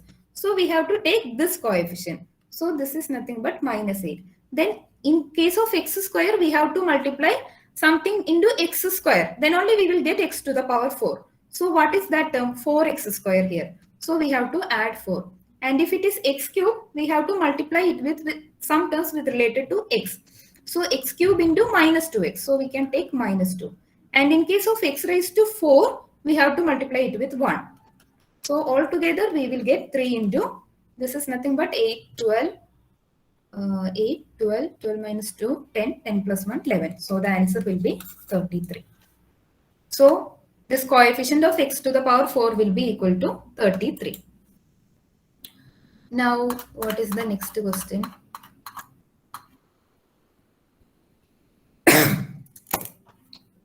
And let a1 equal to b1 equal to 0, and for each n greater than or equal to 2, let an and bn be real numbers given by an equal to summation m equal to 2 to n minus 1 all to the power m into m and divide by log m into m, and bn equal to summation m equal to 2 to the power n into 1 by log m all to the power n. Then we have to check whether this an converges or bn converges, like that we have to check. This an is nothing but the sequence of partial sum of the infinite series of the corresponding the series. Okay, so we have to evaluate which of these are converging. So ultimately we need to check which of the series are converging, that is which of the series, that is summation m equal to 2 to infinity minus 1 all to the power m into m divided by log m all to the power m, and summation m equal to 2 to infinity 1 by log m all to the power m. So we need to check in which of the series are convergent. So which test we can use here? We have learned many tests recently. That is, we can condensation test. Which one? Condensation test. What? Hello? Jiya, I think condensation test, maybe. Cautious condensation test. What is the statement of the test? Ma'am, n 2 to the power n, a 2 to the power n is converge or diverge together. What?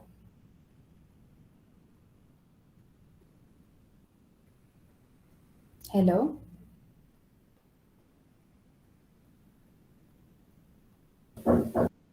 Hello?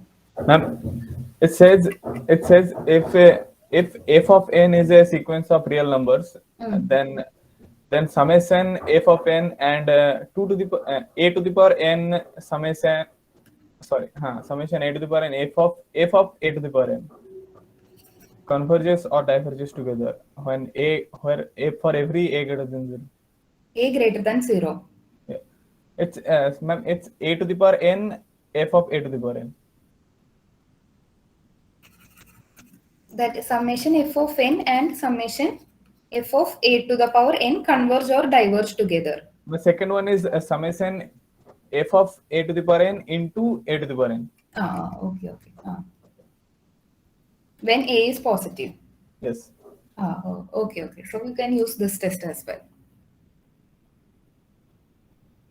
So here but here how you use this a to the power n notion here?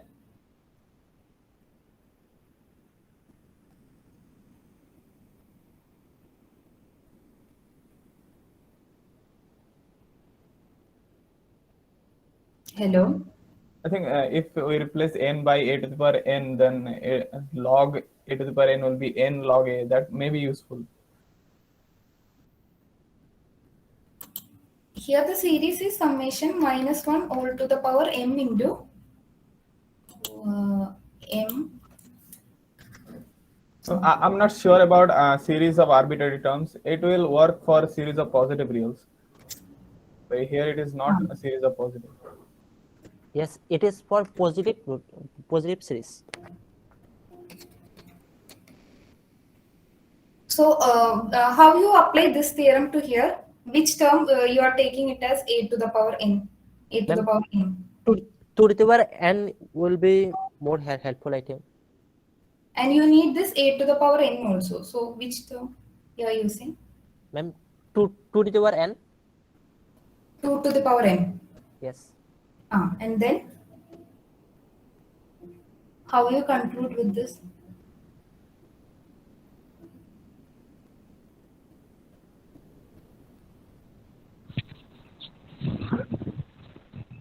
Here, the test is applicable only for decreasing sequence of positive terms in that statement.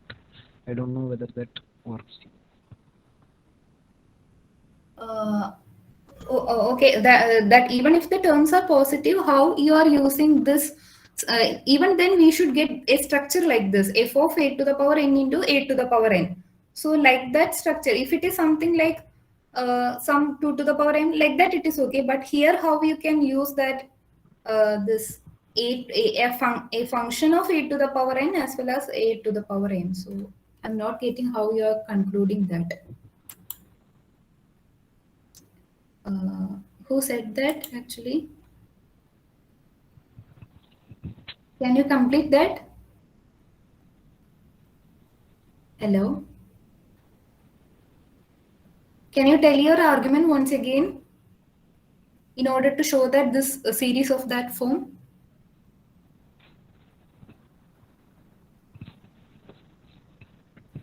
Yeah, it can be tried after some time. You can go with it.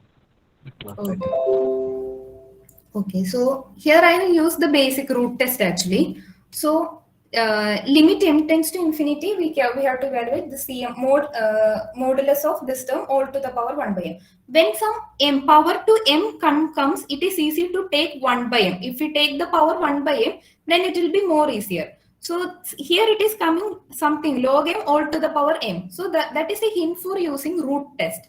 So we can use we can take the power 1 by m. So limit we can use the root test. So we have to evaluate what is limit am all to the power 1 by m. So this is nothing but limit m tends to infinity m raised to 1 by m divided by log m. M raised to 1 by m, it will be 1.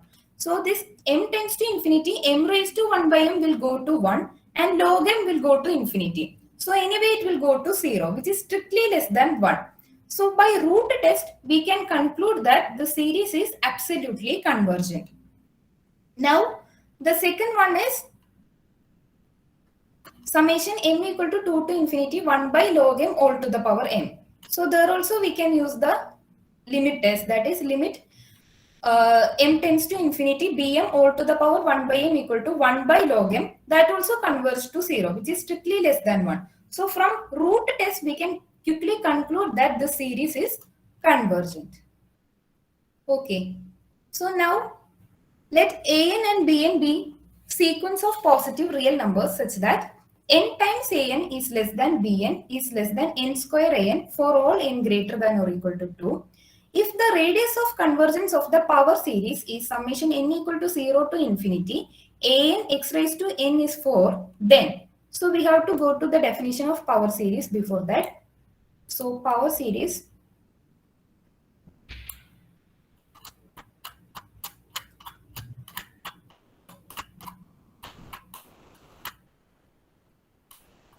Okay.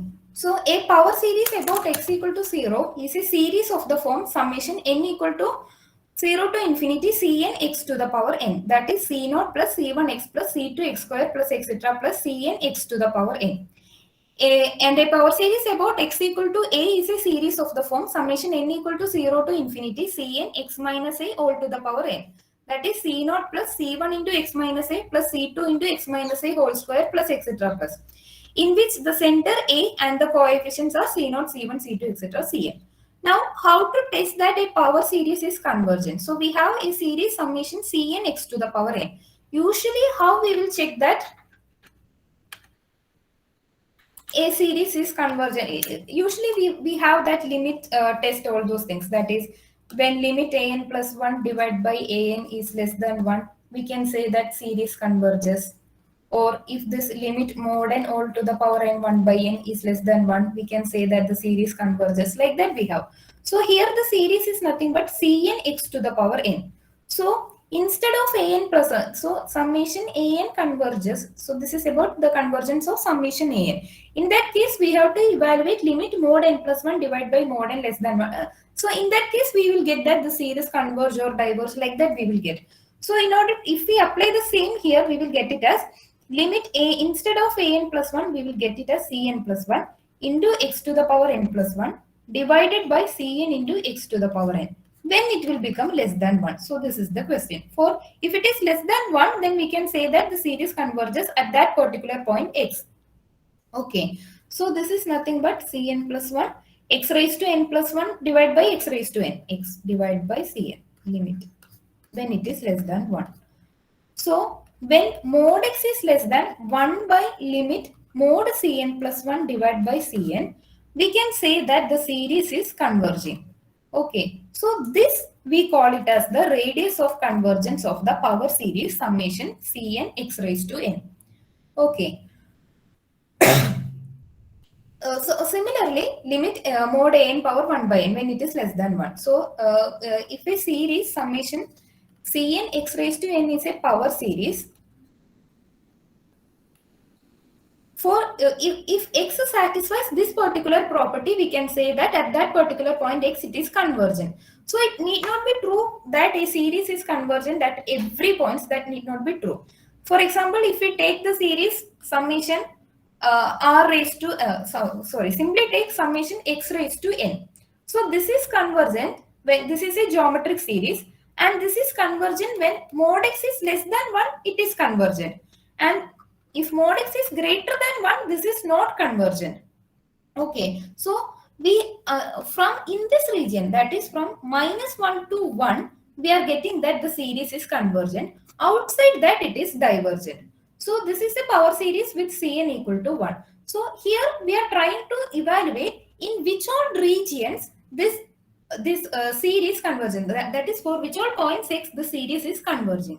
So if summation Cn xn is a power series, we can find that area by using this kind of ratio test and this nth root nth root test or whatever, and then we can check the limit at the end point. What happens at the end points?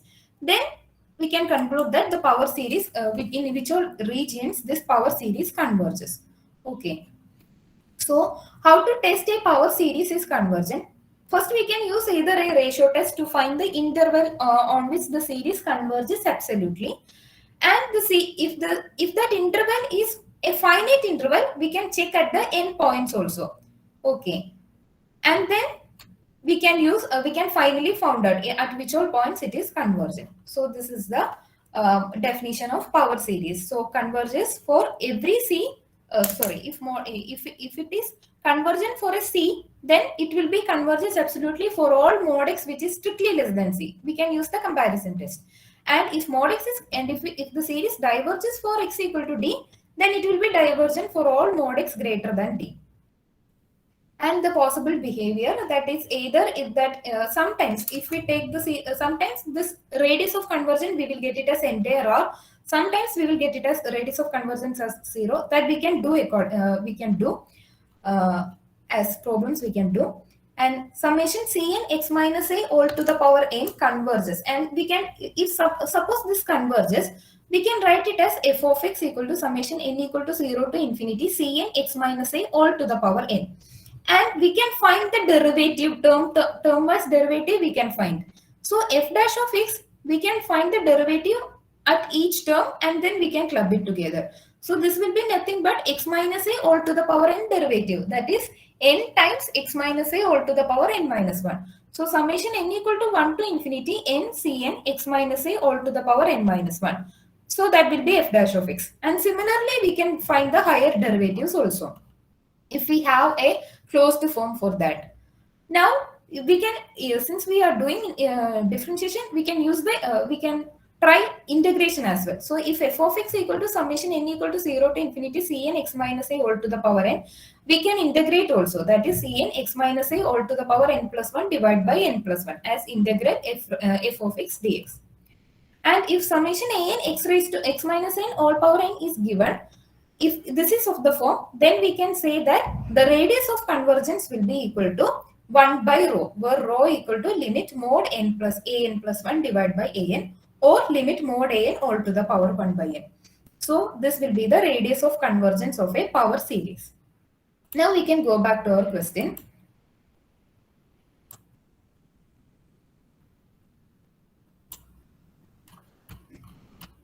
So this was the question, that is summation an and summation bn are sequence of positive real numbers such that n minus bn less than n square an.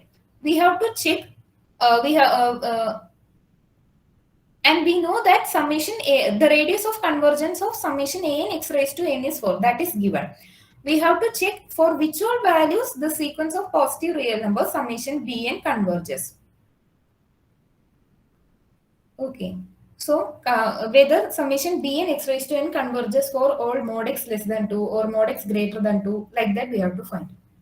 So we have given that radius of convergence of a equal to summation, it is 4, that is nothing but 1 by limit suprema modulus of an all power 1 by n. And we have given that n is less than bn is less than n square an. And we can take 1 by n throughout. So we will get that n raised to 1 by n raised to 1 by n less than bn raised to 1 by n is less than n raised to 2 by n all power 1 by n, and we can take the reciprocal and we can apply limit on throughout. Then we will get it as, this is the limit, this limit n tends to infinity n raised to 1 by n equal to 1. Here also it will become equal to 1. And limit mod n all raised to 1 by n equal to 4. That is the radius of convergence, 1 by limit mod n power 1 by n. So this is radius of convergence of A is greater than or equal to radius of convergence of B, which is greater than or equal to radius of convergence of A. So by Sandwich theorem, we can say that Ra equal to Rb equal to 4. So the series summation Bn x raised to n, the radius of convergence is 4. That is, the series converges whenever mod x is less than 4. Now we can check the options. So converges for all x with mod x less than 2. That is true. Because if mod x is less than 2, then obviously it will be less than 4. So option A is true. Now converges for all x with mod x greater than 2. That is not true. That is, we can say only that mod x less than 4 we can conclude. But if mod x is greater than 4, then we cannot say that the series converges. It will not converge. Now, so option B is false. Now, does not converge for any x with mod x greater than 2. This is also false because the series is convergent whenever mod x is less than 4. So, there are terms between 2 and 4. So, for all those points, the series is convergent. Okay. So option C is also false. Then option D is does not converge for any x with mod x less than 2. So, in that case, we already got that this converges for all x with mod x less than 2. So this option D is also false. So option A is the correct answer. Now next one is for minus 1 less than x less than 1, the sum of the power series 1 plus summation n equal to 2 to infinity minus 1 all raised to n minus 1 n square x raised to n minus 1 is. We have to find the closed form for this function. So it is given that f of x equal to 1 plus summation n equal to 2 to infinity minus 1 all raised to n minus 1 n square x raised to n minus 1. So this is nothing but we can evaluate. So this is 1 minus 4x plus 9x square minus 16x cube plus etc. It goes on like that. So we have to find the closed form for this. So it is not easy to work with sequence. So we will multiply with it x and then add. So x into f of x will be equal to x into 1 minus 4x plus 9x square minus 16x cube plus etc. like that. So we will get it as x minus 4x square plus 9x cube minus 16x raised to 4 plus etc. Like that it will go. So if we check here, it is minus 4x and x. Here 9x square and minus 4x square. So if we add these two, we will get it as 1 minus 3x plus 5x square minus 7x cube plus etc. So this is an arithmetic geometric progression.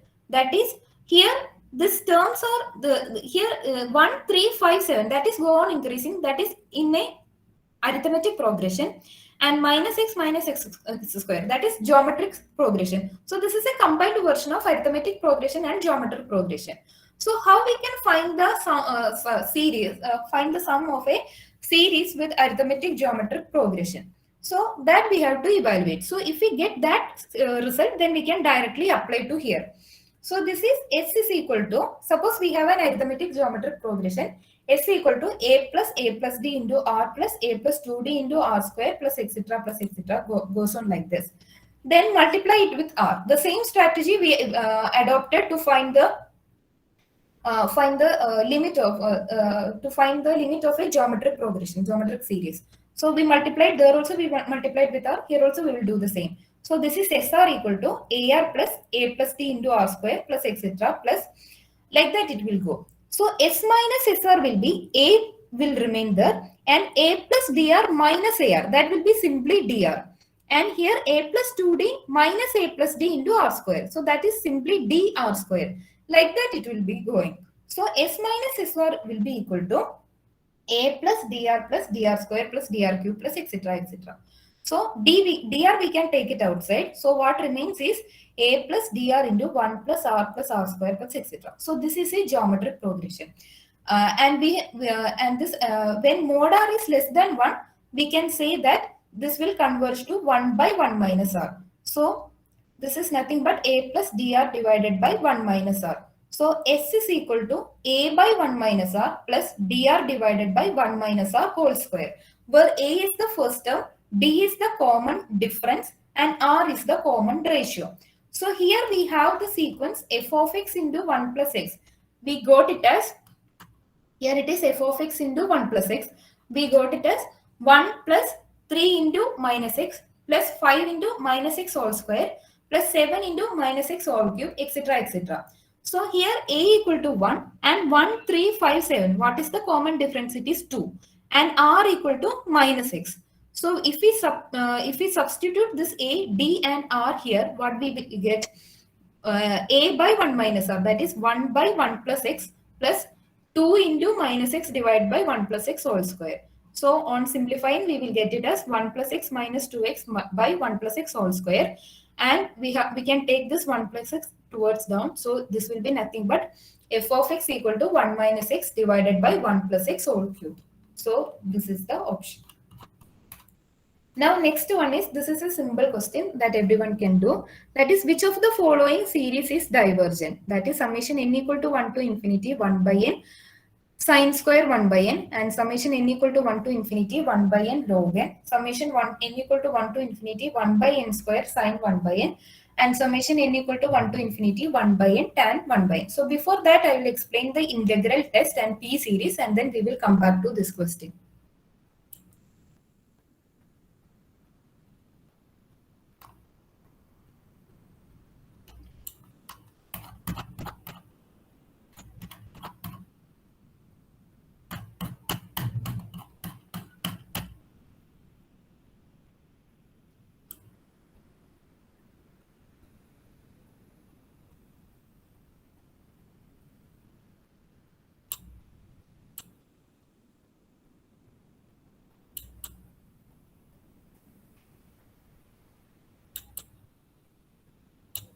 Okay.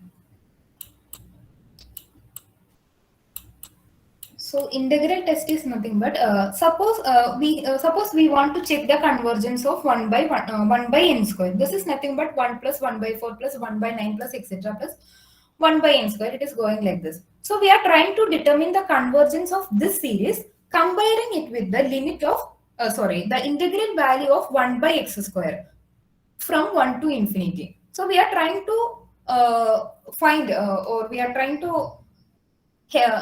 find the sum of the series using the integration. So integration, it is more easy to calculate for functions like 1 by x square, like that it is easy to calculate. So we can conclude, just to conclude whether it is convergent or divergent. So for that we use the integral test. For example, suppose f of x equal to 1 by x square, and the values between it is Sn equal to 1 plus 1 by 2 square plus etc. plus 1 by n square. So this is nothing but f of 1 plus f of 2 plus etc. plus f of n. So here it will be less than. So this is nothing but at 1, 2, 3, 4, 5, 6 it is there. So at 1 the function value is 1. At 2 the function value is 1 by 4. At 3 the function value is 1 by n. Like that it going on. So this is less than this integral value. So from this term to this term, that I will explain. Suppose 1 by x square, we have to draw the graph. So suppose this is my 1, 2, 3, 4, like that it goes. So at 1 the function value is 1. At 2 the function value is 1 by 4. It is coming like this only. So the function is coming like this. Okay. So at 1 f of 1 equal to 1. So the area is, and we have to find summation f of n. So this is the straight line. This is the area of this rectangle. This is the area of this rectangle, and this is the area of this rectangle. Area of this rectangle. Like that it goes. So summation f of n means actually we are adding these areas of the rectangles. Why? This is nothing but 1 into, here it is f of 1. This is f of 2. This is f of 3. This is f of 4. So here it is f of, this height is f of 2 and length is 1. So f of 2 is nothing but f of 2 into 1. That is area of this particular rectangle. And f of 3 is nothing but area of this particular rectangle. F of 4 is nothing but area of this particular rectangle. So f of 2 plus this f of 1 plus f of 2 plus f of 3 plus etc. is nothing but the sum of area of these rectangles. So this area of these rectangles will be less than area under this curve. That is curve equal to f of x equal to 1 by x square. So if this is convergent, this will be less than the integral value of 1 by x square dx. So if this is convergent, we can automatically say that this is also convergent. So we have a positive, provided we have a positive sequence. Okay. So we know that from integral 0 to infinity 1 by x square convergence we don't have. But we have the convergence from integral 1 to infinity 1 by x square. This is nothing but x raised to minus 2 plus 1 divided by minus 2 plus 1. 1 to infinity, this will be the value 1. Okay, so this first term we don't know what happened, because in order to get the first term, otherwise we have to integrate from 0 to infinity. That we don't know. Only from 1 to infinity we know. So this f of 1 plus f of 2 plus f of 3 plus etc. will be less than or equal to f of 1 plus, from 2 to infinity we can relate it to integral 1 to infinity 1 by x square dx. So if this is convergent, since this is convergent, we can conclude that this series is also convergent. That is f of n equal to 1 by n square. The series is convergent. So here we are using the we are finding the limit of this series with the help of the integration. So likewise, we can use the integral test for concluding whether a series is convergent or divergent. So That is the integral test. That is, let an be a sequence of positive terms and suppose that an equal to f of n, where f is a continuous positive decreasing function of x, then only that integral will convergent. Then the series summation an and the integral n to infinity, it can be after a finite stage.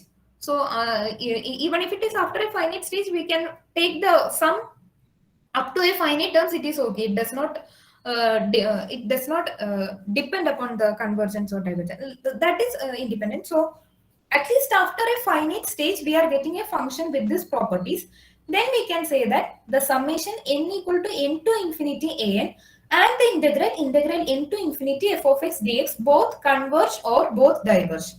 Okay. So we will prove that the case when n equal to 1. So even if it is greater after a finite stage, we are adding only finitely many terms. So if the series is convergent, if we add some finitely many terms, it will be convergent. Okay, if it is divergent, even if we add some finitely many terms, it will be divergent anyway. So so we can assume that what happens when n equal to 1 onwards. So we have assumed that f of n equal to an for every n. So what happens is that here, suppose this is our function. So we can conclude that we have to conclude whether summation n equal to 1 to infinity f of an converge or diverge together with integral 1 to infinity f of x dx. This is what we have to prove. So what happens is that from 1 to infinity, so this is my 1, 2, 3, 4, 5, like that it goes. Suppose my function will be something like this. And here we can make it to rectangles. That is, in both the ways. That is, first we can make rectangles, the smaller rectangles, and then we will use the bigger ones. Okay. So from here onwards, we have to start. So suppose this is our rectangle, this is our rectangle, and this is our rectangle, and this is our rectangle. Like that it may go. Suppose if we draw like this. So the summation f of n is nothing but this is my f of 1, this is my f of 2, this is my f of 3, f of 4, etc. So this summation f of n, we can write it as f of 1 plus f of summation 2 to infinity f of n. So this from 2 to infinity, we can say that this sum, that is area of this rectangle, this is nothing but f of n into 1. That is area of this rectangle plus area of this rectangle plus area of this rectangle plus area of this rectangle. Like that it goes.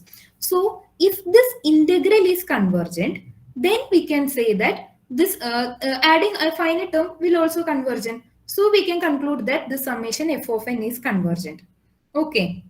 Now we take the bigger rectangles. That is, if we consider this rectangle and if we consider this rectangle, like that if we consider, so here we can conclude that this integral from 1 to infinity f of x dx is less than or equal to summation 1 to infinity f of n.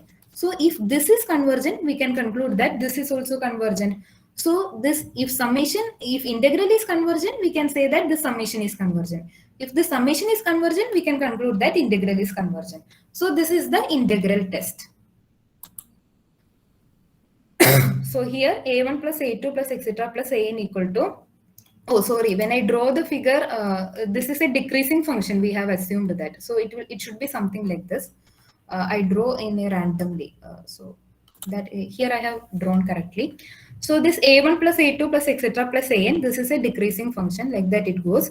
So this is less than or equal to a1 plus summation integral 1 to n f of x dx, because the area under this curve is bigger than the sum of these rectangles.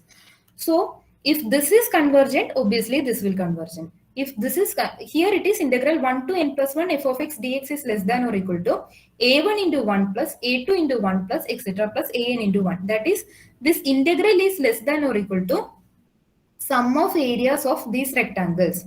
So we can conclude that if the we can we can use the sandwich theorem. That is integral 1 to n plus 1 f of x dx is less than or equal to a1 a2 plus etc plus an, which is less than or equal to a1 plus integral 1 to n f of x dx. So if this integral converges, then this series converges. If the series converges, then the integral converges. So this is the integral test. And P series, a P series is summation n equal to 1 to infinity 1 by n to the power p. That is 1 plus 1 by 2 to the power p plus 1 by 3 to the power p plus etc.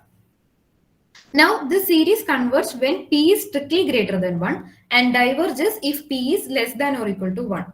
Okay, so if p is greater than 1, then we can use 1 f of x equal to 1 by x to the power p is a positive decreasing function of x. So this this integral 1 to infinity 1 by x to the power p. This and this series converge or diverge together. So integral 1 to infinity 1 by x to the power p dx equal to integral 1 to infinity x raised to minus p dx. That is, after evaluating, we will get it as 1 by 1 minus p into 0 minus 1, which we will get it as 1 by p minus 1. So if p is strictly greater than 1, we will get that this integral is convergent. So the series is also convergent. And if p equal to 1, what is that series? 1 plus 1 by 2 plus 1 by 3 plus etc. That is the harmonic series. It is divergent. Now, if p is less than 1, here we have assumed that p is greater than 1. If p is greater than 1, as b also when b tends to infinity, b raised to p minus 1 will go to infinity. And if p is less than 1, it is going upward. So that infinity is coming in the numerator like that. So in that case, it is diverging by integral test.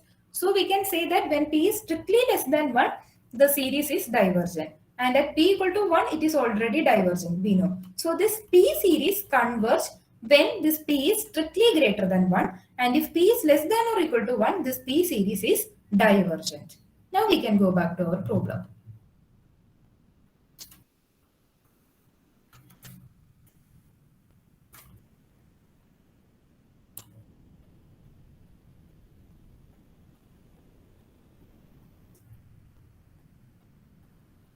Okay, so this was the problem we were discussing about. So we have to check which all the series are convergent, divergent. So first one, can you conclude that summation n equal to 1 to infinity 1 by n sine square 1 by n, will it converge or diverge? Hello? Ma'am, convergent. Why? By taking limit comparison test and one series 1 by n square. 1 by n square, it is sine square 1 by n.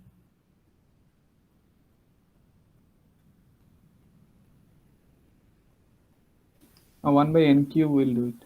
Ma'am, we can take 1 by n cube.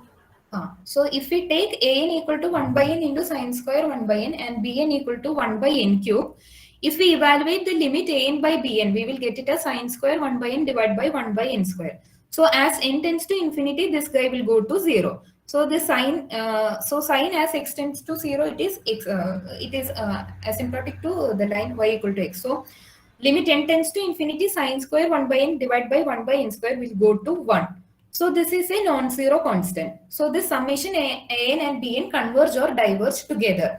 So since summation n raised to 3 is convergent because it is a p series with p strictly greater than 1. So this series is convergent. So we can say that the summation an is also convergent. Okay. So what about the second term? Summation, second series, summation n equal to 1 to infinity 1 by n log n. Will it converge or diverge? It's divergent. Why?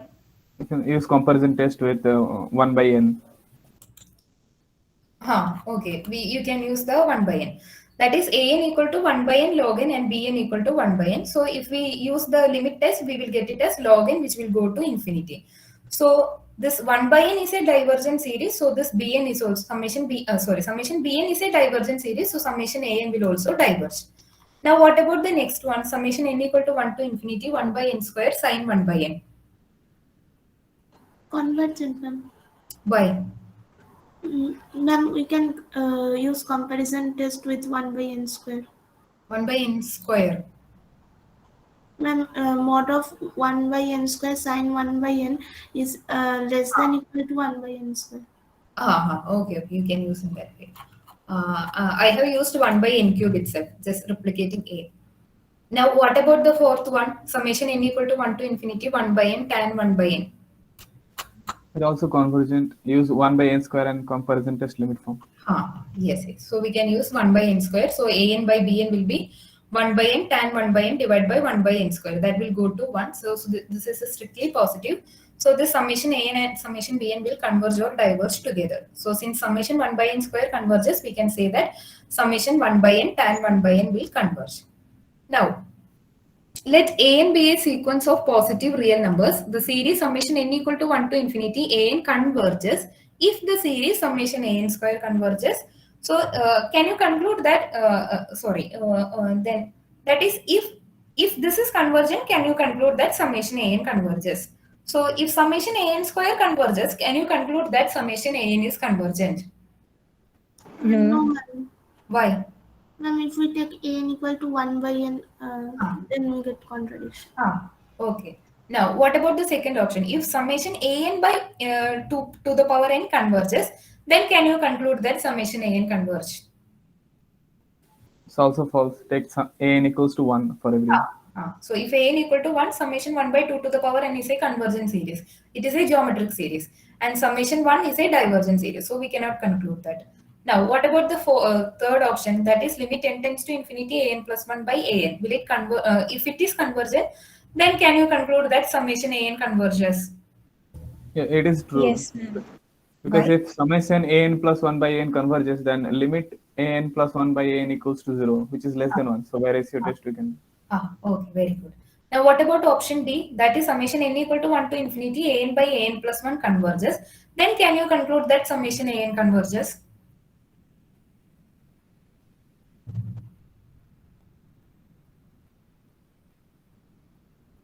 No, ma'am. Actually, you can No, conclude ma'am. that summation an n equal to 1 by n. If an equal to 1 by n, in that case an by an plus 1, it will become, if an equal to 1 by n, then summation, 1 minute.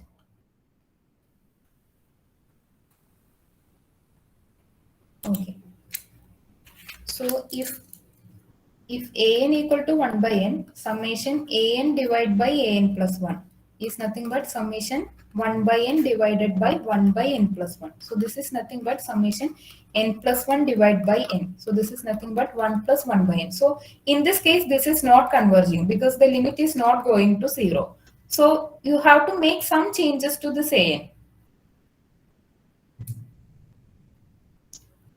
We have to conclude that if summation an by an plus 1 converges, then we have the question whether summation an converges. So we have to choose an an such that this should converge. So here if you choose an equal to 1 by n, this is not converging. So try to make a small modification such that summation an divided by an plus 1 is convergent.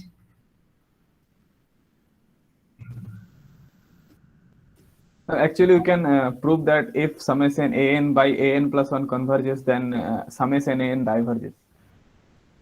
Because if summation an by an plus 1 converges, then limit an by an plus 1 is equals to 0. And since an is a sequence of positive reals, then limit an plus 1 by an is equals to infinity, which is greater than 1. Okay. Otherwise, you can just treat like this. That is summation an divided by an plus 1. This an divided by n plus 1, choose something like this. That is, so here we can say that this is convergent. So this an divided by an plus 1 will be equal to 1 by n square. So an plus 1 equal to an into n square. So if we take some a1 equal to 1, then it will go on increasing. So a1 equal to 1, a2 equal to 1, a3 equal to 4. Like that, it go on increasing. So the summation an will diverge in that case. So anyway, you can say whichever comfortable that you can use that interpretation. Okay, so that question is over. Now,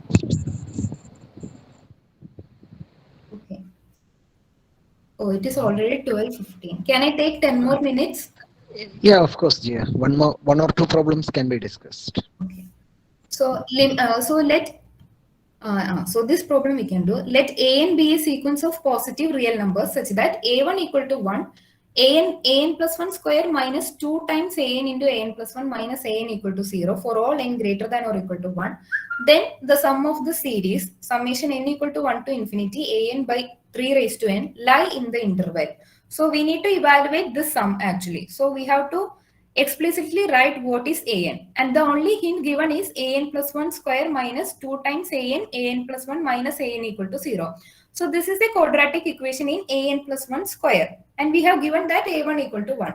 So this an plus 1 equal to, by solving the quadratic equation, we will get it as 2 times an plus or minus b square minus 4ac, that is 4an square plus 4an, all divided by 2. So that we will get it as an plus or minus square root of an square plus an. So this an plus 1 minus an equal to root of plus or minus root of an square plus an. And we have assumed that all the ans are positive. So this is a positive quantity. So if it is positive, then this negative option will not be there, because if an minus root of an square plus an, so in that case that will be less than 0. So in that case an will be less than 0. So that minus case we can omit. So the only remaining case is an plus 1 minus an equal to plus root of an square plus an. So this an plus 1 will be equal to an plus an. Here we can take an outside. Then what remains is 1 plus 1 by 1 by an. Root of 1 plus 1 by an. So a1 equal to 1. Then you just simply write the terms. a2 equal to 1 plus root 2, a3 equal to 1 plus root 2 plus something something. Like that it go on. So every an, it will be greater than or equal to 1 anyway. So 1 by an will be less than or equal to 1. So 1 plus 1 by an will be less than or equal to 2. So its square root will be less than or equal to root 2. So this an plus 1 is less than or equal to an plus an into root 2. So which is same as an into 1 plus root 2. So a1 is less than or equal to 1 plus root 2. a2 is less than or equal to 1 plus root 2. a3 is less than or equal to 1 plus root 2 into a2. That is 1 plus root 2 whole square. Likewise, a raised to n will be less than or equal to 1 plus root 2 all raised to n minus 1.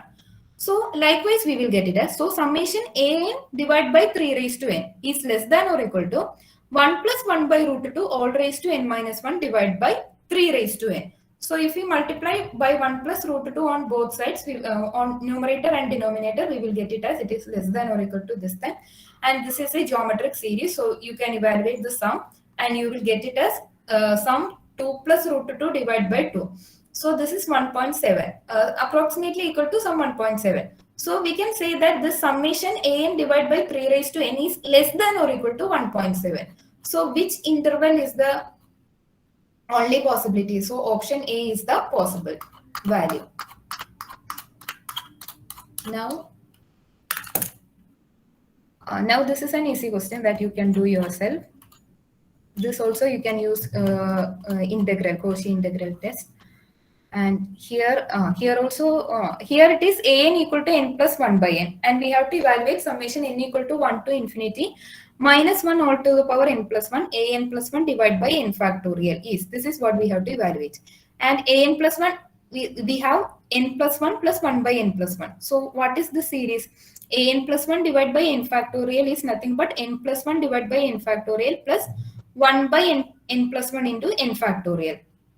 So this is nothing but n by n factorial plus 1 by n factorial plus 1 by n plus 1 factorial. So here you can use this limit and you have to apply this minus 1 all to the power n plus 1. So this 1 minus 1 plus 1 by 2 factorial plus etc. That we know that this limit is e raised to minus 1. And you can choose these terms like this. That is also easy. Now this is also a geometric series that you can find out yourself. And this is the power series conversion, that is easy. Now I think we can wind up with a problem in JAM 2021, the last problem. These problems, ultimately we have used all the techniques, and one more. This is a special problem that we can prove this, and we can do this problem and then we can conclude. Okay, So this is the last problem. So let f is a function from n to n is a bijective map such that summation n equal to 1 to infinity f of n divided by n square is less than 1. Then the number of such bijective maps is. This is what we have to find out. Whether it is exactly 1, 0, finite but more than 1 and infinite. So we have to check how many bijective such maps exist. So we have given that f is a mapping from n to n which is bijective. And we have given that this series is converging. That means the sequence of partial sums is converging. So what is the sequence of partial sum? This is equal to f of 1 plus 1 square plus f of 2 plus 2 divided by 2 square plus etc. plus f of n divided by n square be the sequence of partial sums. Now, this series is convergent means the sequence of partial sums is convergent. That means Sn is convergent. So Sn is a Cauchy sequence. If Sn is a Cauchy sequence, what does it mean? For any epsilon positive, there exists an n such that for all n comma m greater than or equal to n, Sn minus Sm is less than epsilon. So in particular, we can choose m equal to n and n equal to 2n. So S2n minus Sn will be nothing but f of n plus 1 divided by n plus 1 square plus f of n plus 2 divided by n plus 2 square plus etc. plus f of 2n divided by 2n whole square. So here the biggest denominator is 2n whole square. So if we divide throughout by 2n square, that will be the smaller term. So f of n, this will be greater than or equal to f of n plus 1 divided by 2n whole square plus f of n plus 2 divided by 2n whole square plus etc. plus f of 2n divided by 2n whole square. So this is here 1 by 2n whole square, we can take it outside. So this 2n minus Sn will be greater than or equal to 1 by 2n whole square into 1 plus etc. plus n. So 1 plus etc. plus n, we can use that sum, that is n into n plus 1 divided by 2. So this is possible only because we have given that this f is a bijective map. So f is a 1-1 map. So if this is 1, the next term will be, if the minimum value, if this is 1, the next term minimum value has to be 2. The next minimum value, minimum at least this much sum will be there. Here we use that bijectivity at this particular point. Otherwise, if this bijectivity is not there, then f of n equal to, if we take f of n equal to 1, then in that case summation 1 by n square is convergent. But here it is given that it is bijective. That bijective property, at least 1-1 property we are using here. So this is greater than or equal to 1 by 8 plus 1 by 8n. That is, this difference is greater than 1 by 8. So, but this should be true for any epsilon positive. So in particular, if we choose epsilon is less than 1 by 8, this will not become a Cauchy sequence if f is such a bijective function. So since Sn is Cauchy sequence, such a bijective function does not exist. So the number of such functions with f is a bijective map such that summation n equal to 1 to infinity f of n divided by n square is convergent.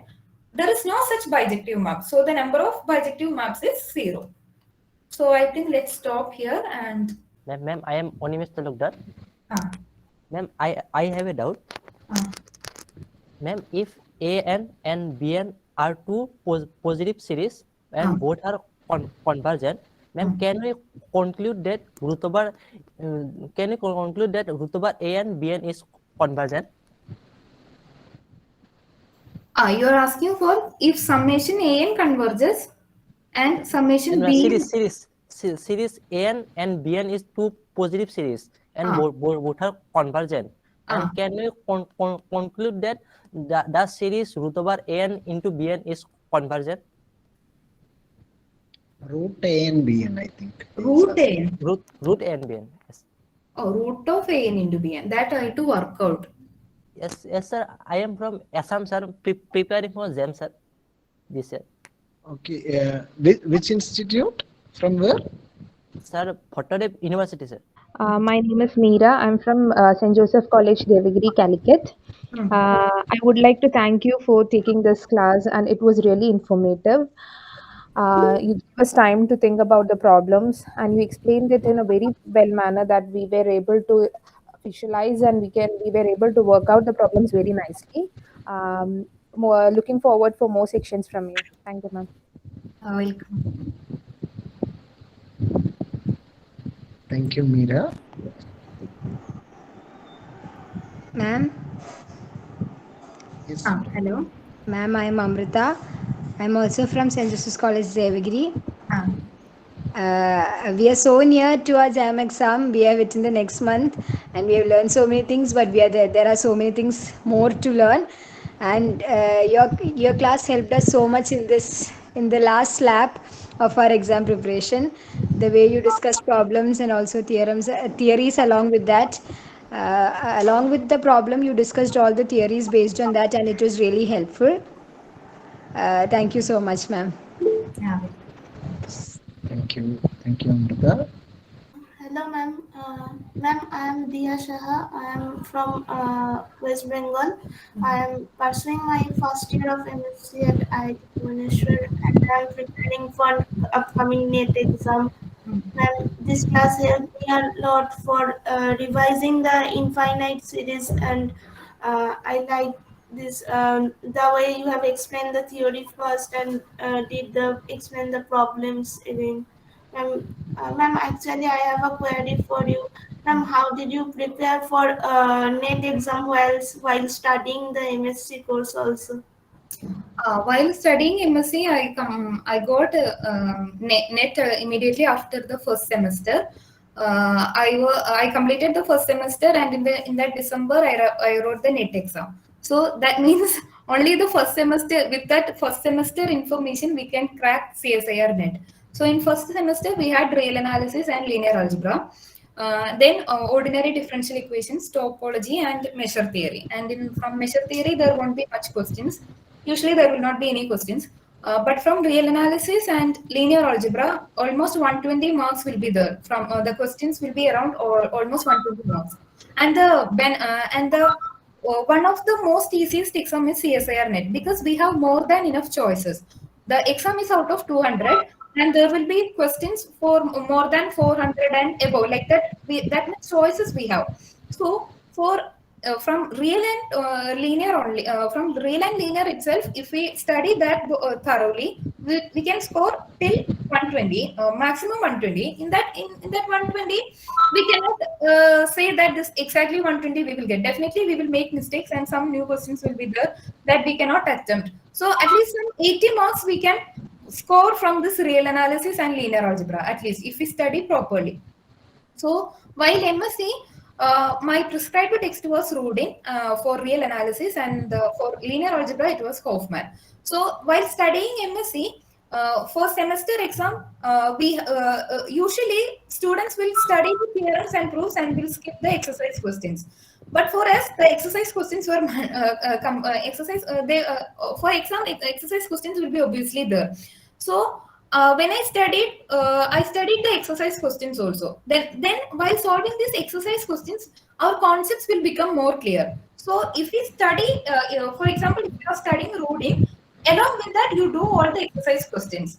Then go to the next chapter. So otherwise, even if you wrote some 5-10 books without doing any exercises, that is not worthy. If you are reading only, if you are even reading only one book, if you are solving all the exercises, then it is okay. That is, you are getting the concepts. That now the books you read, the number of books, that doesn't depend. It will be good, but the only thing is you have to do the problems. Then only you will get the concepts. For these NET exams, there will not be any repeated questions. So the thing is, even if we do the previous year question papers, that is good just to get the structure of the exam, how much I should write, that calculation. That for the planning, it's okay. But anyway, we have to face the new questions. So in order to face the new questions, our concepts should be clear. So this exercise, doing exercise questions is mandatory, whatever be the exam. If you study like that, you will not need a separate preparation for CSIR NET, CSIR JRF, GATE, NBHM, etc., etc. So if you study in that way, that will be time consuming initially, because if you skip the exercise questions and move to next chapter. So once you start to do problems, it will take time initially, but still you can study it. It will be useful at any time. You will not forget it.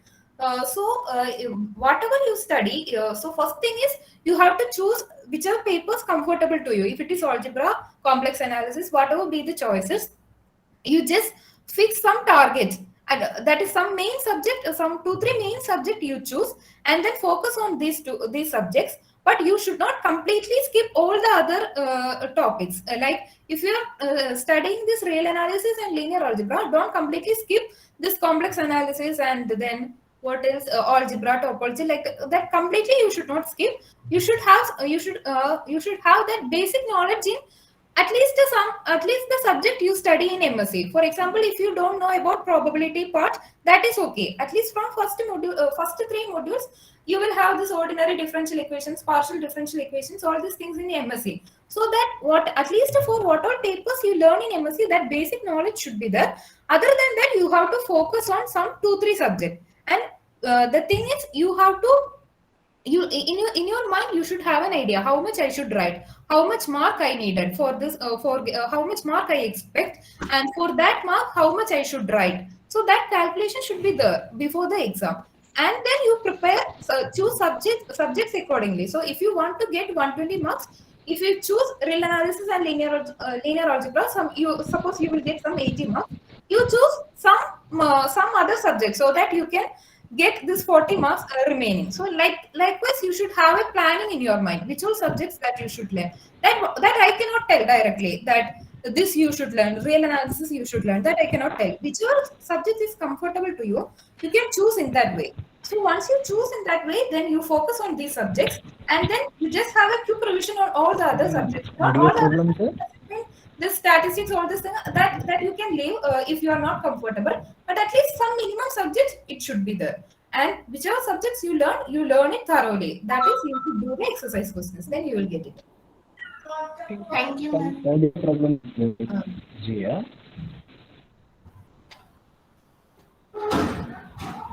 Hello, ma'am. Hello, ma'am. Myself, Sri Lakshmi. I'm an MSc student at CUSAT. The class was awesome. I really liked it. Very good revision. So actually, I was also going to ask the same thing that Diya asked. I'm also struggling a bit. Your information was really helpful, ma'am. Thank you so much. Oh, thank you. Siddhi, do you want to ask something? Yes, ma'am. I'm Tiki and I am a MSc student. And it was informative. Ma'am, I have a question. You mentioned you qualified exam in your first attempt, and when you were in first year of MSc. Ma'am, I wanted to ask you that what was your strategy that you should follow? You followed in your preparation time, or because it was in very early in time that you clarify the net? That is, actually I didn't had the separate preparation for NET exam because that much time we didn't had actually. Because, towards the November end, we had the semester exams, and it was in December first week or second week. That's NET exam will be. So only 2 weeks we will get for preparation. So in that, while studying itself, we were forced to do all the exercise problems. So that part was already done in between the semester exam. So this real analysis problems as well as this linear algebra problems. And topology also we followed this K.D. Joshi's book, and there also I done the exercise questions. So actually I didn't had a separate preparation for NET, GATE, like that preparation I didn't had. Whenever I learned for semester exam, if I learn, I will do the problems along with that, because it was the course structure was like that in CUSAT. So doing problems was this doing exercise questions that helped a lot, because however the questions twist and turn happens, it will be okay for us, because if once the concept is clear, then we can attempt the question. Then the thing is, you should be familiar with while attending an exam. You should be familiar with the syllabus. You should be familiar with the cutoff. What will be the cutoff mark? And you should have an idea how much I should score. That idea you should have. So then this previous year question papers we can do. So some previous year question papers I have done. So at that time we will get an idea that how the question will be. So before going to exam hall, we should have an idea in our mind what we will do in that 3 hours. Okay, so don't that is if the exam is for 3 hours, we should have a plan with us. That is, there will be 3 parts for NET exam: part A, part B, part C. Or for JAM it will be something like that: multiple choice, 1 mark, multiple choice 2 mark, multiple select, numerical type 1 mark, numerical type 2 mark. Like that, a structure will be there for each exam. So that you should be familiar, and you should have a calculation in your mind that how much time you should send for each part. Okay. So if it is NET exam, part A, part B, part C. So part A, it is only 2 marks for correct answer. So you should not spend that much time on part A. So maximum you can spend some 20 minutes or at most 30 minutes. And for part B, we have to select only one answer. So that is more easy compared to C part. So for that you can spend maximum 1 hour, and for part C you can spend maximum 1.5 hours. Like that, an idea, it should I'm not telling that this should be exactly that you should follow that. I'm not telling in that way. Sometimes you will be comfortable with part C, so you can spend more time on part C and you can reduce the time in part B. Likewise, changes that one can make according to them. Some students will be good in doing part A problems, so they can spend maximum 30 minutes for that. Some students, they will not be that much good in solving problems in part A, so they can reduce the time in part A and they can use that time for solving part B or part C. So likewise, a calculation should be there in your mind. How much time that a self evaluation should be there. That is, am I able to do part A problem? Am I able to do part B problem? Am I able to do part C problem? Which is more comfortable to me? So according to that, you should have an idea how much time you should spend for each part. Like that idea should be there. Then then the thing is, don't maximum reduce the negative marking, because if you get many negative marks, so that will be bad, because our score will be reduced. So while locking the options, you should be very careful. Sometimes they will ask which of the following is false. So in that case, we have to mark that false options. But unknowingly, we will get the options and we will mark the true options. So it will be just ulta. So likewise, mistakes, that careless mistakes that you should avoid. So for that, you can just have the mock test. Nowadays, mock tests are available because NTA is conducting exam. So NTA is providing mock test. So you can do the mock test. And since it is an online exam, since you people have to face the online exam, it will be better if you go through this mock test, because there are many choices like green color for you attended the question, while inside violet green color you done the question but mark for future reference, and this red color for you didn't see the question. Like that, options is there, so that you should be familiar before exam. If it is pen and paper exam, this does not matter, but the structure is different. You should be familiar with that. Then otherwise, for exam, if it is otherwise, it will be all of a sudden, it will be everything will be new. Which should I mark? Green, violet, that can be red. Which color it should appear for the correct answer, for the marked answers? Like that, confusion will be there. So that mock test you can take before, since you have to face this computer exam. So that otherwise you will lose the time in between. This time management is important, and while studying, you may do the exercise questions. Exercise questions is mandatory. Whatever subjects you learn thoroughly, whichever prescribed text you want to follow, that you can follow. But the only thing is, you should do the exercise questions. Then only you will get the answer. Okay. Okay, ma'am. Thank you so much for sharing your knowledge with us. Okay.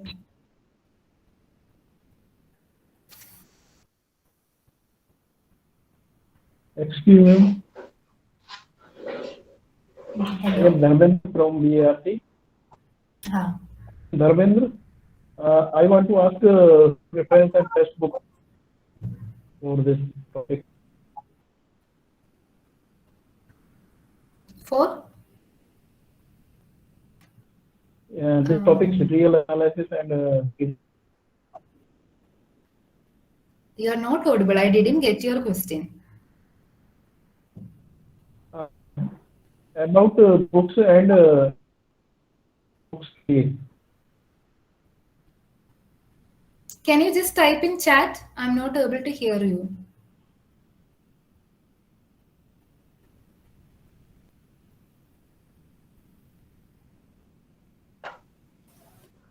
Good morning, ma'am.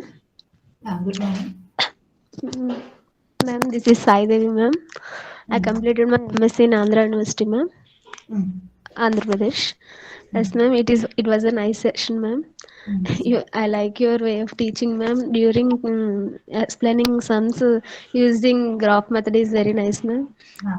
Graphs. Yes, thank you, ma'am. It's very useful to me, ma'am. Thank you.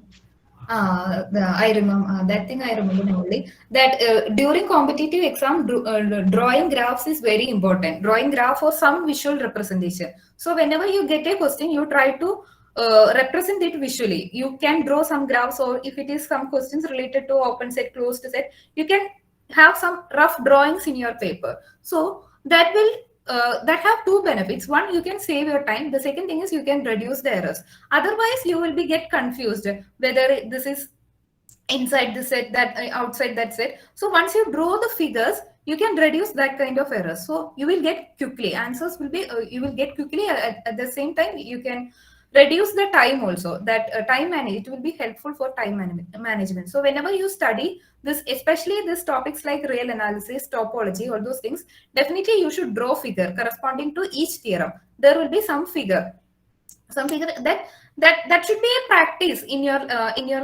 learning. Then otherwise that if you follow that system while you are studying, then it will be automatically you will do the same in the exam hall. If you think that okay, in the exam hall I will draw the figure, that will not happen, because you will automatically forget it. You will be a little bit nervous in that time. So while studying, you practice that way. You have to draw figures corresponding to each theorem. You just try whatever theorem we get.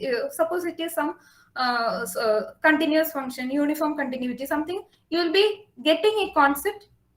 For each concept, you just draw the figure. For each theorem, you just try to draw the figure. Then it will be easy to get the answer. So that also you can use for competitive exams. And one more thing, this okay, Dharmendra has asked about, please tell about the books for this topic, real analysis, etc. at Dharmendra. Okay. Here for this class, I referred Thomas Finney calculus, and then I followed this Ajit Kumar and Professor S. Kumaresan's book on real analysis. So for this class, I referred these two books. But in particular, about real analysis, in general, you can use, if you are an undergraduate student, you can use Bartle's book. And if you are a postgraduate student, M.Sc student, you will be following Rudin's book. So Walter Rudin's book on real analysis is good. You can use Bartle's book is good. And for getting concepts, I prefer Kumaresan's book on real analysis, because whatever be the concepts related to real analysis, like continuity, uniform continuity, this epsilon delta definition, all these things, whenever we have this epsilon delta definition, sometimes we will have the confusion, which comes first, delta or epsilon, that kind of confusions will be there. So this many visual interpretations are given in this Kumaresan's book on real analysis. So that for getting concepts, Kumaresan's book is very good.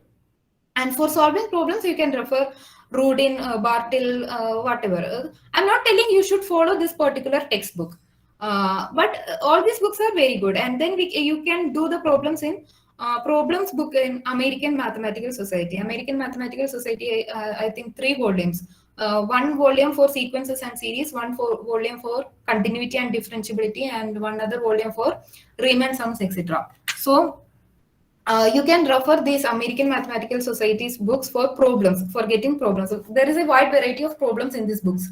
So that also you can follow.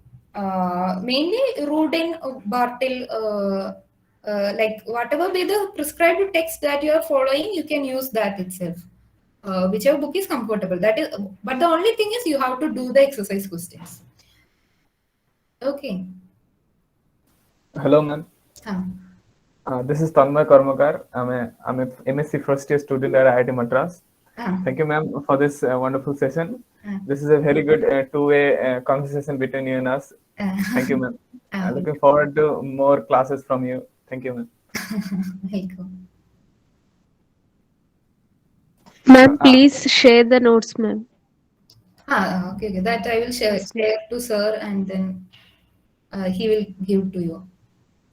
I had one doubt. Like this limit comparison test, is it valid for a series of arbitrary reals? I mean, I know it is true for a series of positive reals.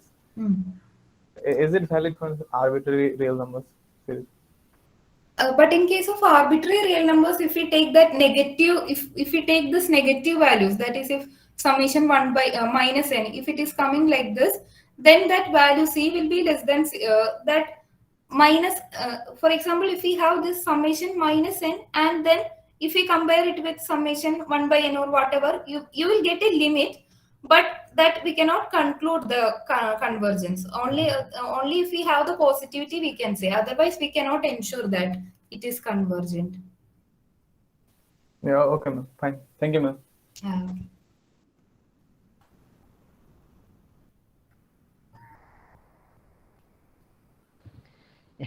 Yeah, in between my net connection was lost and okay. Any others?